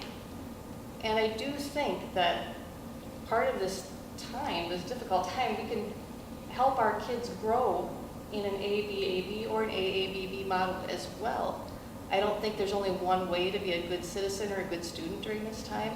And I've heard 2 board members say that you've talked to families and talked to students, and I'm sure you have heard that. I've talked to families and talked to students as well, and I'm hearing something different, and I would just like that to be on the record. Thank you. Just can I comment one thing? Again, we have to look out for everybody and every social dynamic in our district. And you're right, there are family dynamics that are awesome, but that isn't all of our communities. And so as much as your family has that dynamic and great for your family dynamic, and maybe the wrong words of good citizen was used, and so if that was offensive, I'm sorry, but again, it comes down to taking care of our whole district and the struggles it's going to put families on that can't work at home, that can't do those things. I mean, again, they're not here to represent themselves, but they're out there. And we can either ignore them or we can say we've got to find a way to help them. So I don't think it's fair to say that those families don't want to do what's COVID responsible. I don't think that was fair, because I think everybody would like to do what's responsible. We're gonna try to do that, but, you know, I don't know that they're here to represent themselves with that, so I just wanted to be sure that another type of student was represented as well, because Sure. we were just one side, I thought. Thank you. To that hybrid option too, I just had a question because to Sunny's point about the A through K, L through Z, I'm wondering if there was discussion or the option of like doing like 7 through 9 and then maybe 9 or 10 through 11 or 7, 9, 11, odds and evens, or if that would put the numbers or the classes, that wouldn't be an option.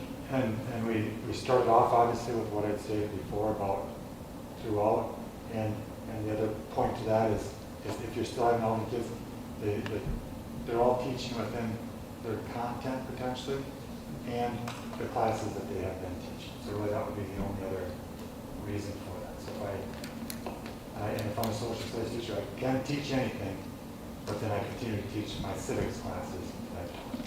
And that was simply, like I said, we started that way and we just kept with that to keep the balance of kids going. And, you know, so then if you do have a 10th grade and a 7th grade, they're out on the same day in their schools.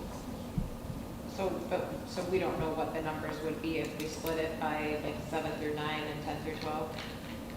Do you think I that don't they know. would be, I don't well, know. on one of these You documents, can- it says the number of kids per grade. 233, And then 193. you've got teachers teaching out of their regular subjects. They would teach, a high school teacher would now be teaching potentially a 7th grade class, which is the same as in the first scenario. Maybe that's not, I mean, let me think that through. I thought about that. Yeah, so, Sonny, are you talking about like if we had to go every other day?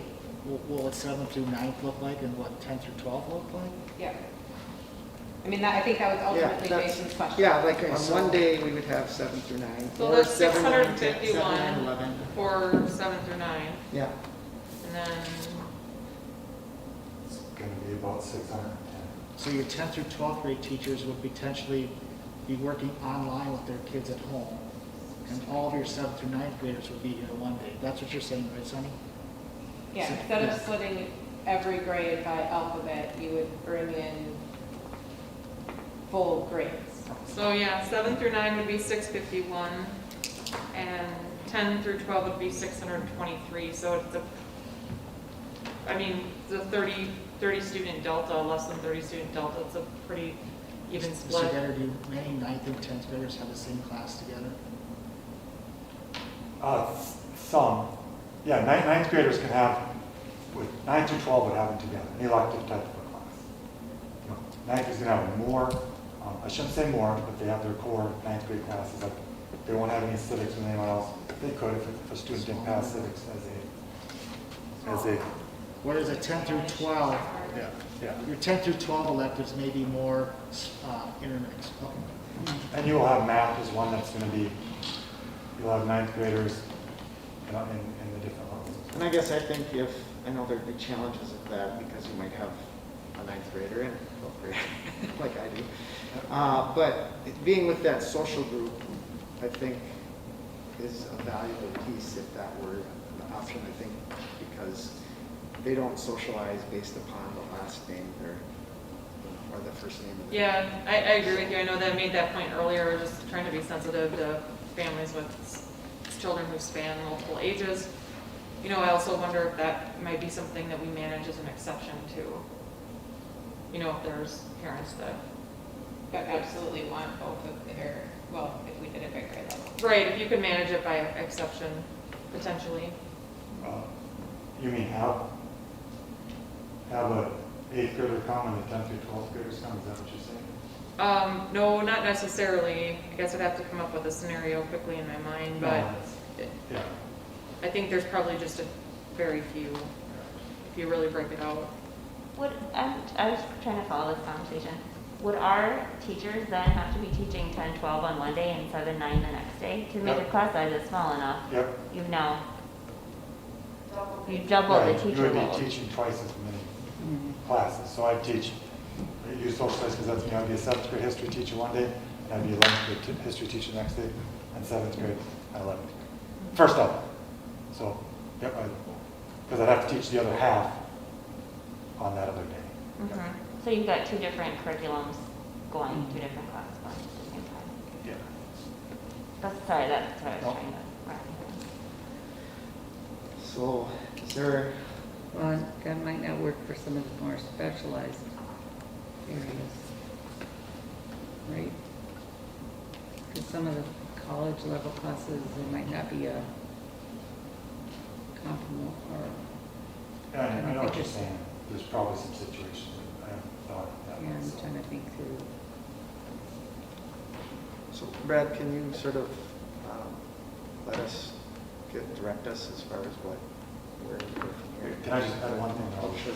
Really, the only other thing on that, all day, every day with the study halls is the passing time and all the kids in the building at one time. Other than that, we spread them out like we would in the every other day schedule as best we can, but there's still that. Right, and if you do 3 classes per day instead of 6, there's only 3 passing There's times. 3 passing times with everybody. Yeah. And everybody's wearing masks, and things are being disinfected and cleaned. To me, anywhere you go, you have that potential of passing people. Anything else? I guess one less, if they start online learning, for whatever reason, can they switch back? You know, because maybe the family has decided, or they have a hardship, or something changes, can they immediately start in school? We talked about the best time probably is during the trimester break, because the online learning isn't necessarily going to be going on pace with me. If I'm teaching math and I'm teaching science, it's still going to be trimester 1, we're teaching these standards, so it won't be at the same pace. So there's going to be a gap if I do any other time, potentially, about the trimester. So those 89 kids that decide to be online, you mean they're going to be, how would they not be following along with one of the classes that They they're won't be taking? taking their own class through Edgenuity, so they'll be doing ninth grade. So, yeah. so to be clear, then that's a no. So families understand if, again, we'll manage the exceptions if there were to be a family situation that would require that to make change to be made. But if a family decides to go online, they cannot, we're saying it would be not very easy to make the switch during the trimester. Trimester break where everyone should be. Yeah, so that needs to be communicated. And that was clearly communicated in my It email. was Okay. a couple times. A couple times. Which, and from what I'm hearing in many other districts, they're making, you have to make the choice for the entire year. Yep, I would say our policy is lenient compared to others that I've run. Okay. So what is the goal of this conversation? Are you looking for consensus? Are you trying to get a sense of where the board is at with with all of these options? Or Yes. was it kind of a vetting process to? Well, I think first it was a vetting process. We talked through the scenarios. Sonny and Shannon both offered where they stand every day, and with the idea that we want to be able to have a plan that's flexible to whatever the 2-week decision potentially has to be. Where would the rest of you stand? So my thoughts are, like, stepping back a little bit, low infection rates in the community, lower probability of infections within the school district. With that being said, we take all of the precautions, and your team is thinking of all the right things. We're thinking of passing times concerned, but we're thinking of these. Lunchtime, we're thinking of these. We're thinking about choir and band and places where we're potentially spreading our aerosols. So I'm glad that we're thinking of all of these things. To me, I still feel strongly that kids need to be in school. I think there's exceptions. There's certain kids. I have 3 children. 2 of them did distance learning, and 1 of them did fantastic, and 1 of them has serious, serious struggles with it. And so I think there's variation between kids in a family, and I think there's a lot of variation between families. We are a public institution, and so we have a lot of variation among our families within our community. So I think to try to meet the needs of our students, I'm glad that we have an option for students to go online if they personally have risk factors, if they have risk factors within their family.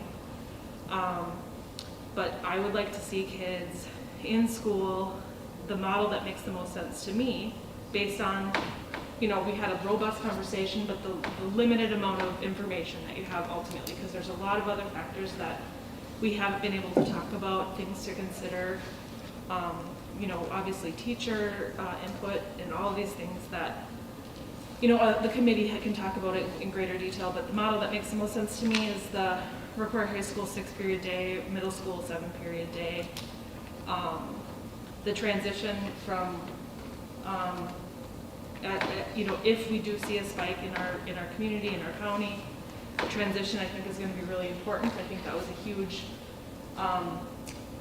challenge initially with distance learning last spring, was just transitioning, and so easing that transition I think would be paramount, and so that's the model that makes the most sense to me. So if you're looking for my perspective, that's where I'm at right now. Thanks, Gary. Jason? Yeah, I definitely have both the models, and I think we've decided that, or discussed that, having the ability to transition between full in school versus not that ability and being stuck in that model. I think that leaves me with two options. However, I have a preference for the AB model, the hybrid option for students half-time. I feel that having teachers that aren't teaching in their area of specialty is as good as a teacher can be. They don't have the requisite knowledge in that area to give our kids what they need for that subject. And I think that that's doing a disservice to our kids. I also think that by offering less classes for our kids, again, it's a disservice for those who may be high achievers if they're not able to take that college in the classroom course and get those credits. So that would be where I would be at. I think it would be good to sort of have some discussion, as I alluded to, maybe some modifications. I would prefer to have all grades together, if that would be possible, versus dividing by letters. But I just feel that it allows teachers to teach what they know. It allows students to take classes that they want to take. It's going to involve them not being there, but every other day. But I'm hopeful that there would be some kind of engagement, as discussed, where we could have those students be still participating regularly, and I think that's a doable option. I just want to clarify one thing that just came to mind on this hybrid option.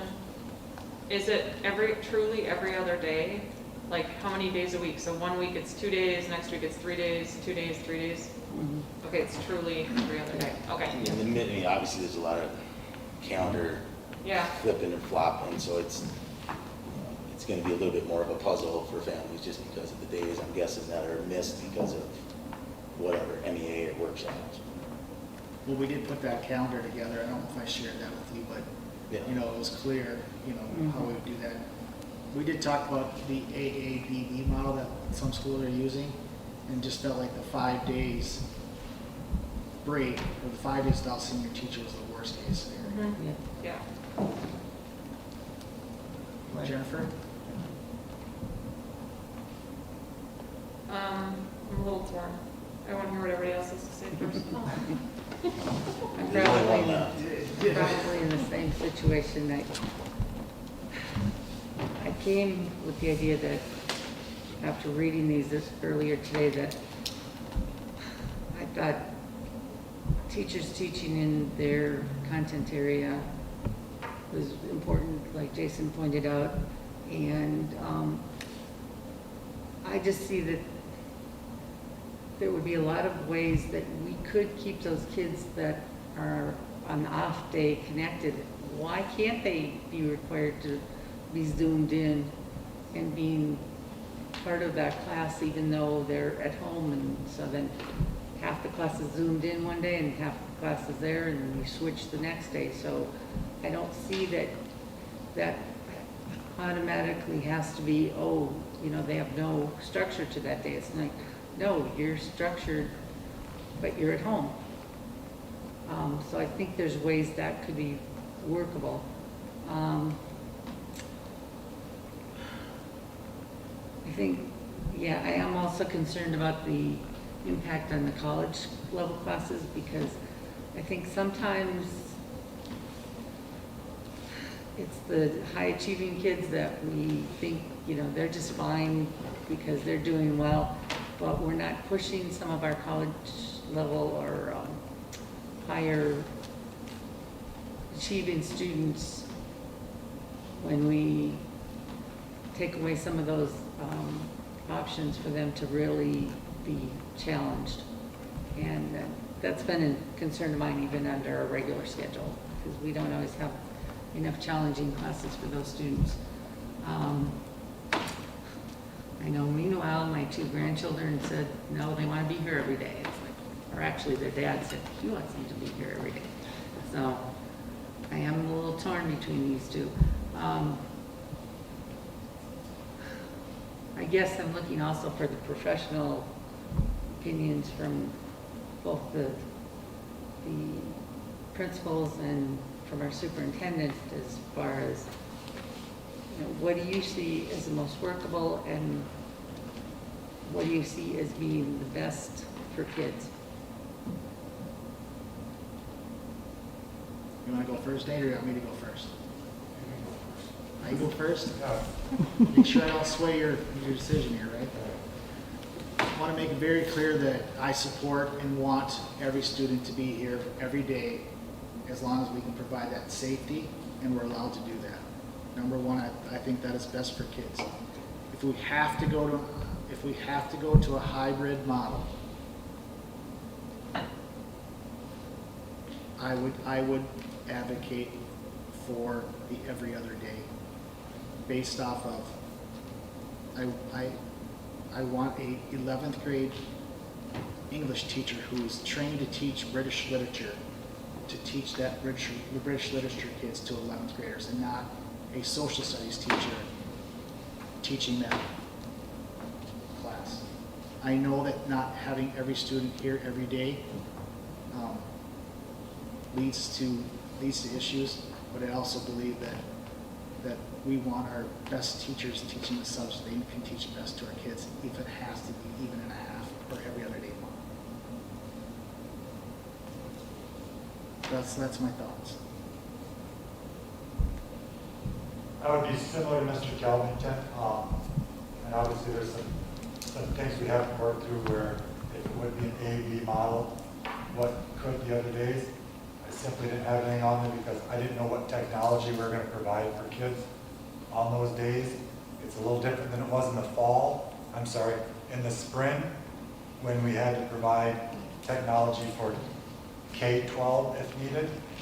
Now we would be providing technology for 7-12 if needed, if we wanted them to Teams in or Zoom in for the other classes.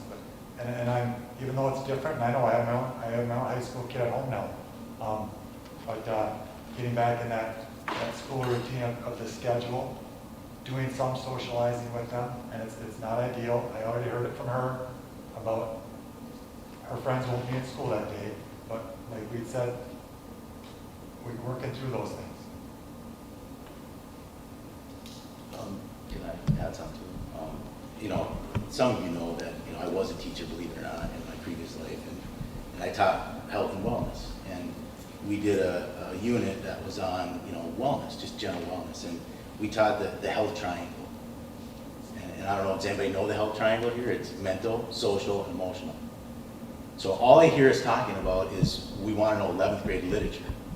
But when you go back to the basics and you say, what is important for the kids' well-being? 2 parts of that triangle, which this has been used forever in teaching social well-being and mental well-being and emotional well-being, is this triangle is that emotional and social part. So again, we can take a look and say that, you know, we can try to challenge them to be online and this, but human interaction and being in a place that is a positive for not just some kids, but all kids that want the opportunity to be publicly educated, even with all those challenges. We are in challenging times. I am confident a teacher that is trained to be a teacher can find a way to make a subject that maybe they're not, you know, well schooled in as exciting as possible. More than it will be sitting and potentially watching online. So again, I think if you talk to the mental health professionals, which, you know, again, we tend to ignore in this, and you keep hearing parents say, even parents that are choosing something different for what their kids are asking, but at what point do we listen to the kids? I mean, isn't it, I heard you say for the last 6 months, 2 years, what did you get into teaching for? It's about who? It's about the kids. So again, we can talk ourselves into what we think is best for them, but when your kids are in tears looking at you saying, get me in school so I can be mentally and socially where I need to be, I mean, they're gonna learn. And they're not gonna miss one algebra class or one stats class. They're gonna miss way more than that if they're not able to have some mental and social well-being. So again, I'm not gonna be on the wrong side of this. I wanna be crystal clear where I stand, because I think we owe that to the people in our community. And people have a choice. Again, I appreciate your comments about, you know, not feeling like it's the right decision for your family, but we have that choice to go online if it works for families that have the means to maybe be at home and help their kids through that. So again, I could go all day long, but I will stop. I think in the spirit of not underestimating what Shannon said about just the human element here, we're just going down to the basics. And then not underestimating what our teachers are capable of, and not underestimating what the students are capable of learning. You know, I'm leaning towards the everyday option. The 6th period a day. Certainly like to see some more conversation about making that study hall more interactive or creative, or book clubs, or I don't know. I got probably a lot of crazy ideas of what I could do with 100 kids in a study hall. But if we can make those more interactive and engaging and creative, and give some kids some outlets, especially with activities being deferred right now, and a lot of the things that they're used to doing being taken away from them. I don't want to take this away from them either. So that's where I stand. Lynn? Sure you went. Yes. I She didn't she hear. said she was still. She needed to hear from, Yeah. she needed to hear from her superintendent or principal, so. Yeah, I'm still probably leaning more towards the every other day though.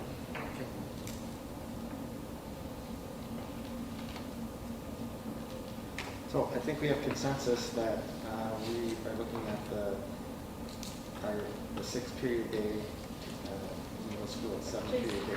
Point of order, you know, somebody was raising the hand. Oh. I'm sorry. Oh, Roz.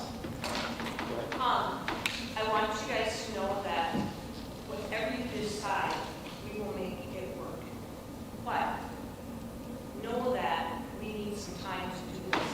Shannon, I heard you say, well, in 2 weeks we can decide. We don't have 2 weeks, especially if you choose the 6th period day. We'll have to not start from scratch, but I mean, it takes weeks to create the schedule. And we want to do the best job, and should we run into any hurdles, we want to be able to do it right, not have kids showing up at the door in a line with 100 kids on our door because we don't have the scheduling right. We want kids to be comfortable and be happy to come back and to have what they want. So just I think we answered that. you Right? guys need to make a decision. Yeah, I think we I also want to just, for the two options, and I think they're both great options, no matter what you do. If it's looking, like Mr. Elkins said, that we could start full-time,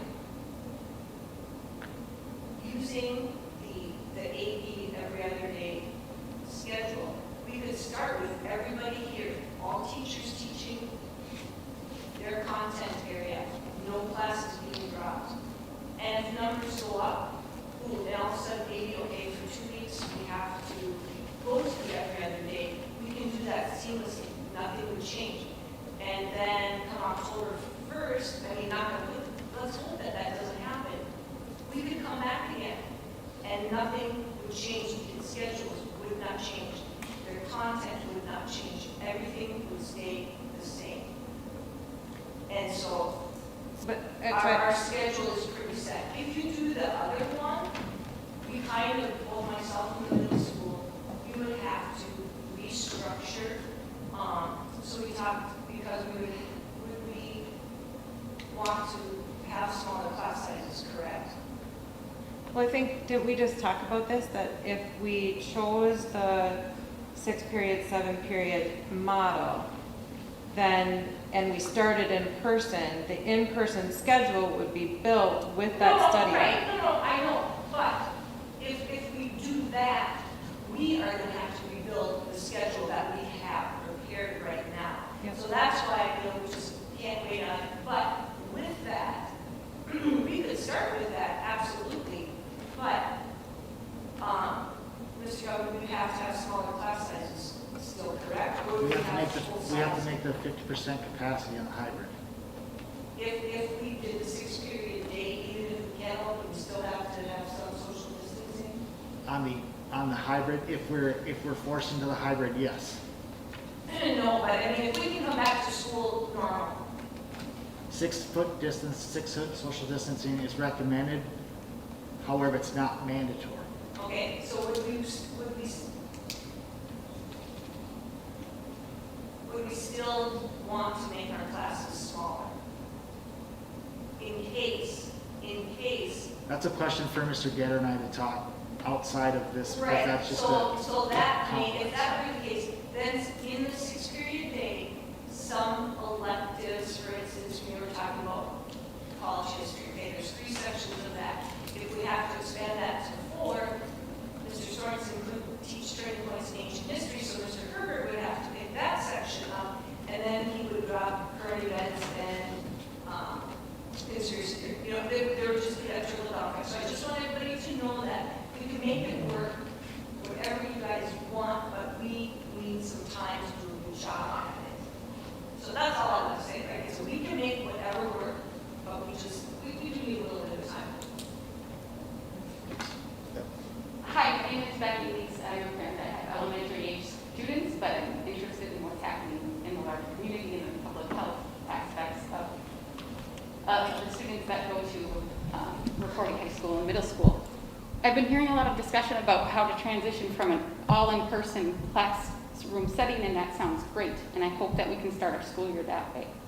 However, it seems like all the discussion is how you transition from that all-in-person to a hybrid model, but there's not a lot of discussion about how they then transition to a distance learning model if things go south in our state, and if there are outbreaks, and if we decide at Christmas time that it's just better to have a month off because of the levels of COVID nationally or more locally, let's be honest.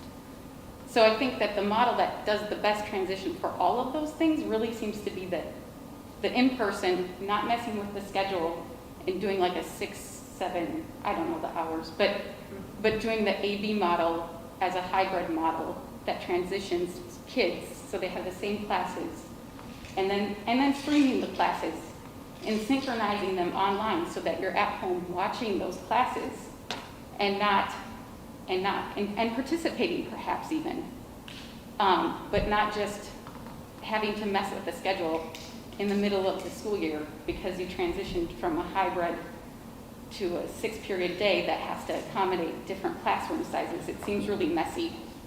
Thank you. Thank you. Well, I think at this point we'd have consensus as far as where Brad needs to proceed. So if there's not anything further to discuss on this, we do need to talk about activities yet too. Yeah, so quickly, as you, well, most of you know, Minnesota State High School League has made the decision to move football and volleyball to the spring, which is obviously very disappointing to a number of kids and kids across the state. Cross-country swimming and tennis and soccer are going to have smaller schedules. Right now it's looking at 11 or so competitions, conference-type competitions. The question was asked, and again, I've done a number of, made a number of phone calls and researched how this decision was made. It is the decision to not have the sports changed overnight. I mean, we were going to move forward with activities, the Minnesota Department of Health, and this is coming from the Minnesota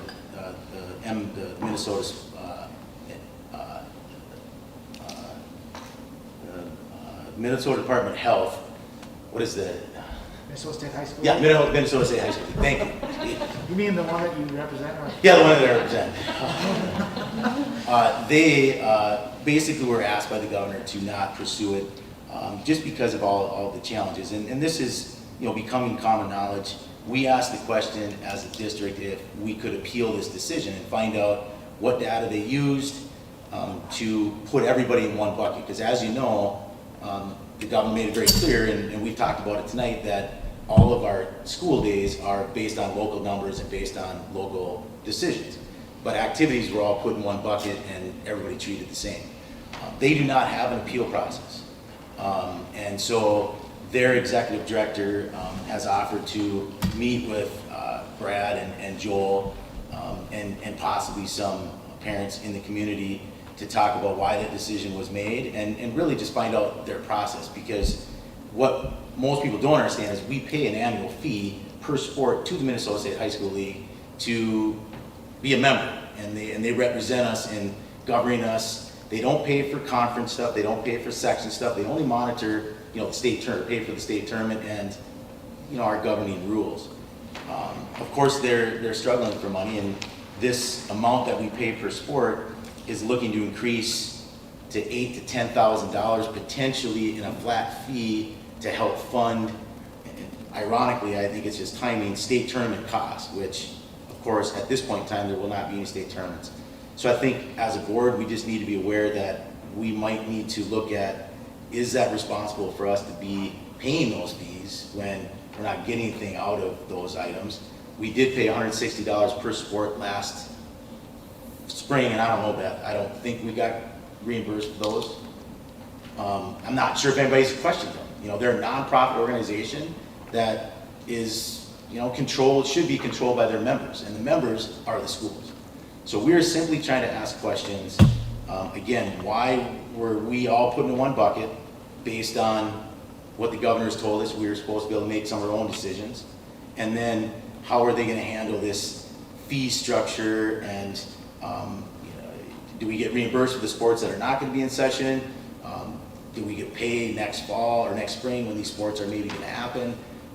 Is this increase going to be something that if a school can't financially do it, are we going to get kicked out of their membership? And those are some of the questions that hopefully we're going to be able to ask. Whether it'll change anything, don't know, but I think it's a good exercise in doing our due diligence on how we're controlled by the Minnesota State High School League. So I don't, any questions on them, but I've learned way more about them than I ever thought I would. And I saw the document today that is like our membership document, and my name's on it. And I didn't even, I should know that, but so I feel like I did my job here today. Remember when you voted in the last? Yeah, I know, right. So I do feel like I did my job on that part, even though I couldn't remember their name. Thanks, Jim. Thanks, Jim. The last item for discussion, right? Well, two things. The sample resolution. So we've come to a consensus on where we want Brad to go. This resolution, that's a sample for discussion, could move to action if you want. Allows Brad to make changes. Basically, probably the most important part is that section 2. So if the COVID rate goes up, if it goes down, if we need to change how we are teaching our students to meet the requirements that are set forth, then he could make those changes at his discretion.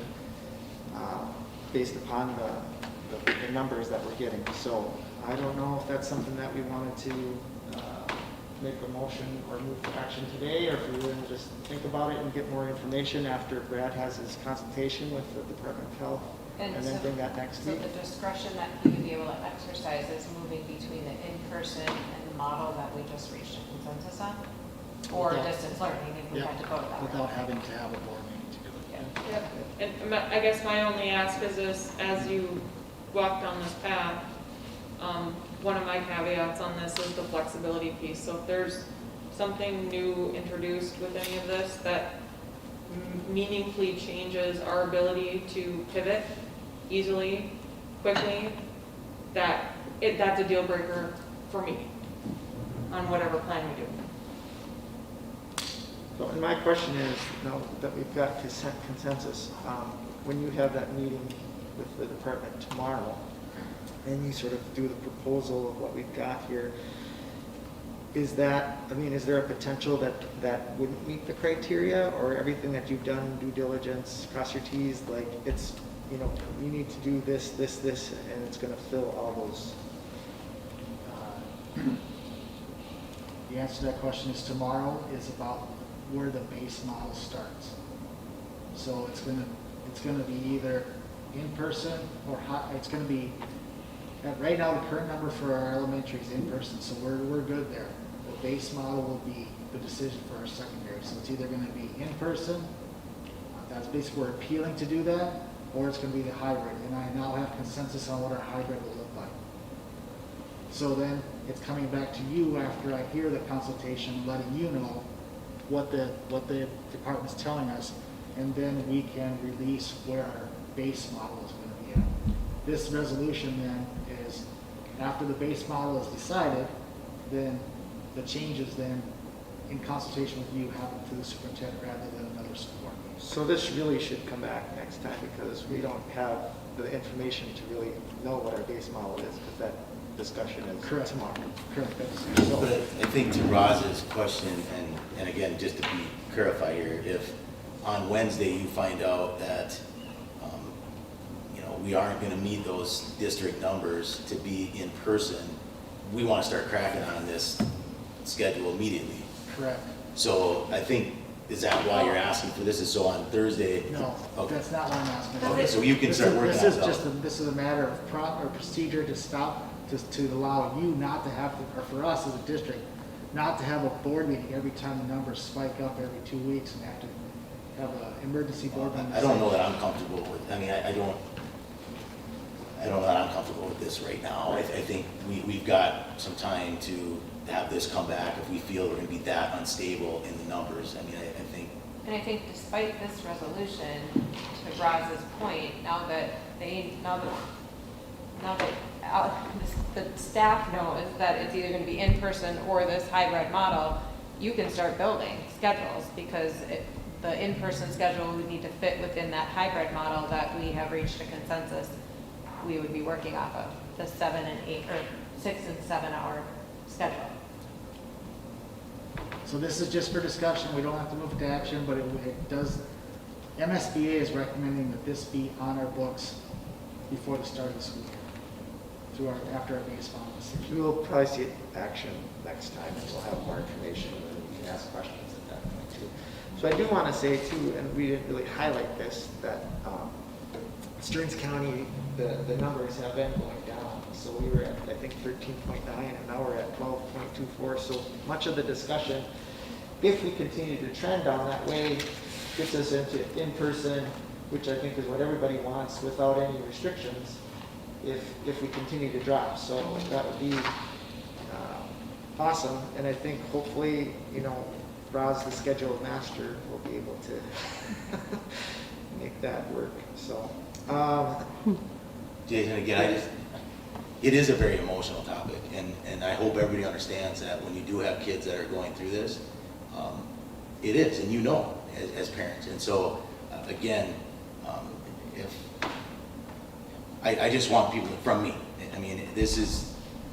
I apologize if I offended anybody, but again, it is an emotional topic, and we're going to try to do the best we can for our kids.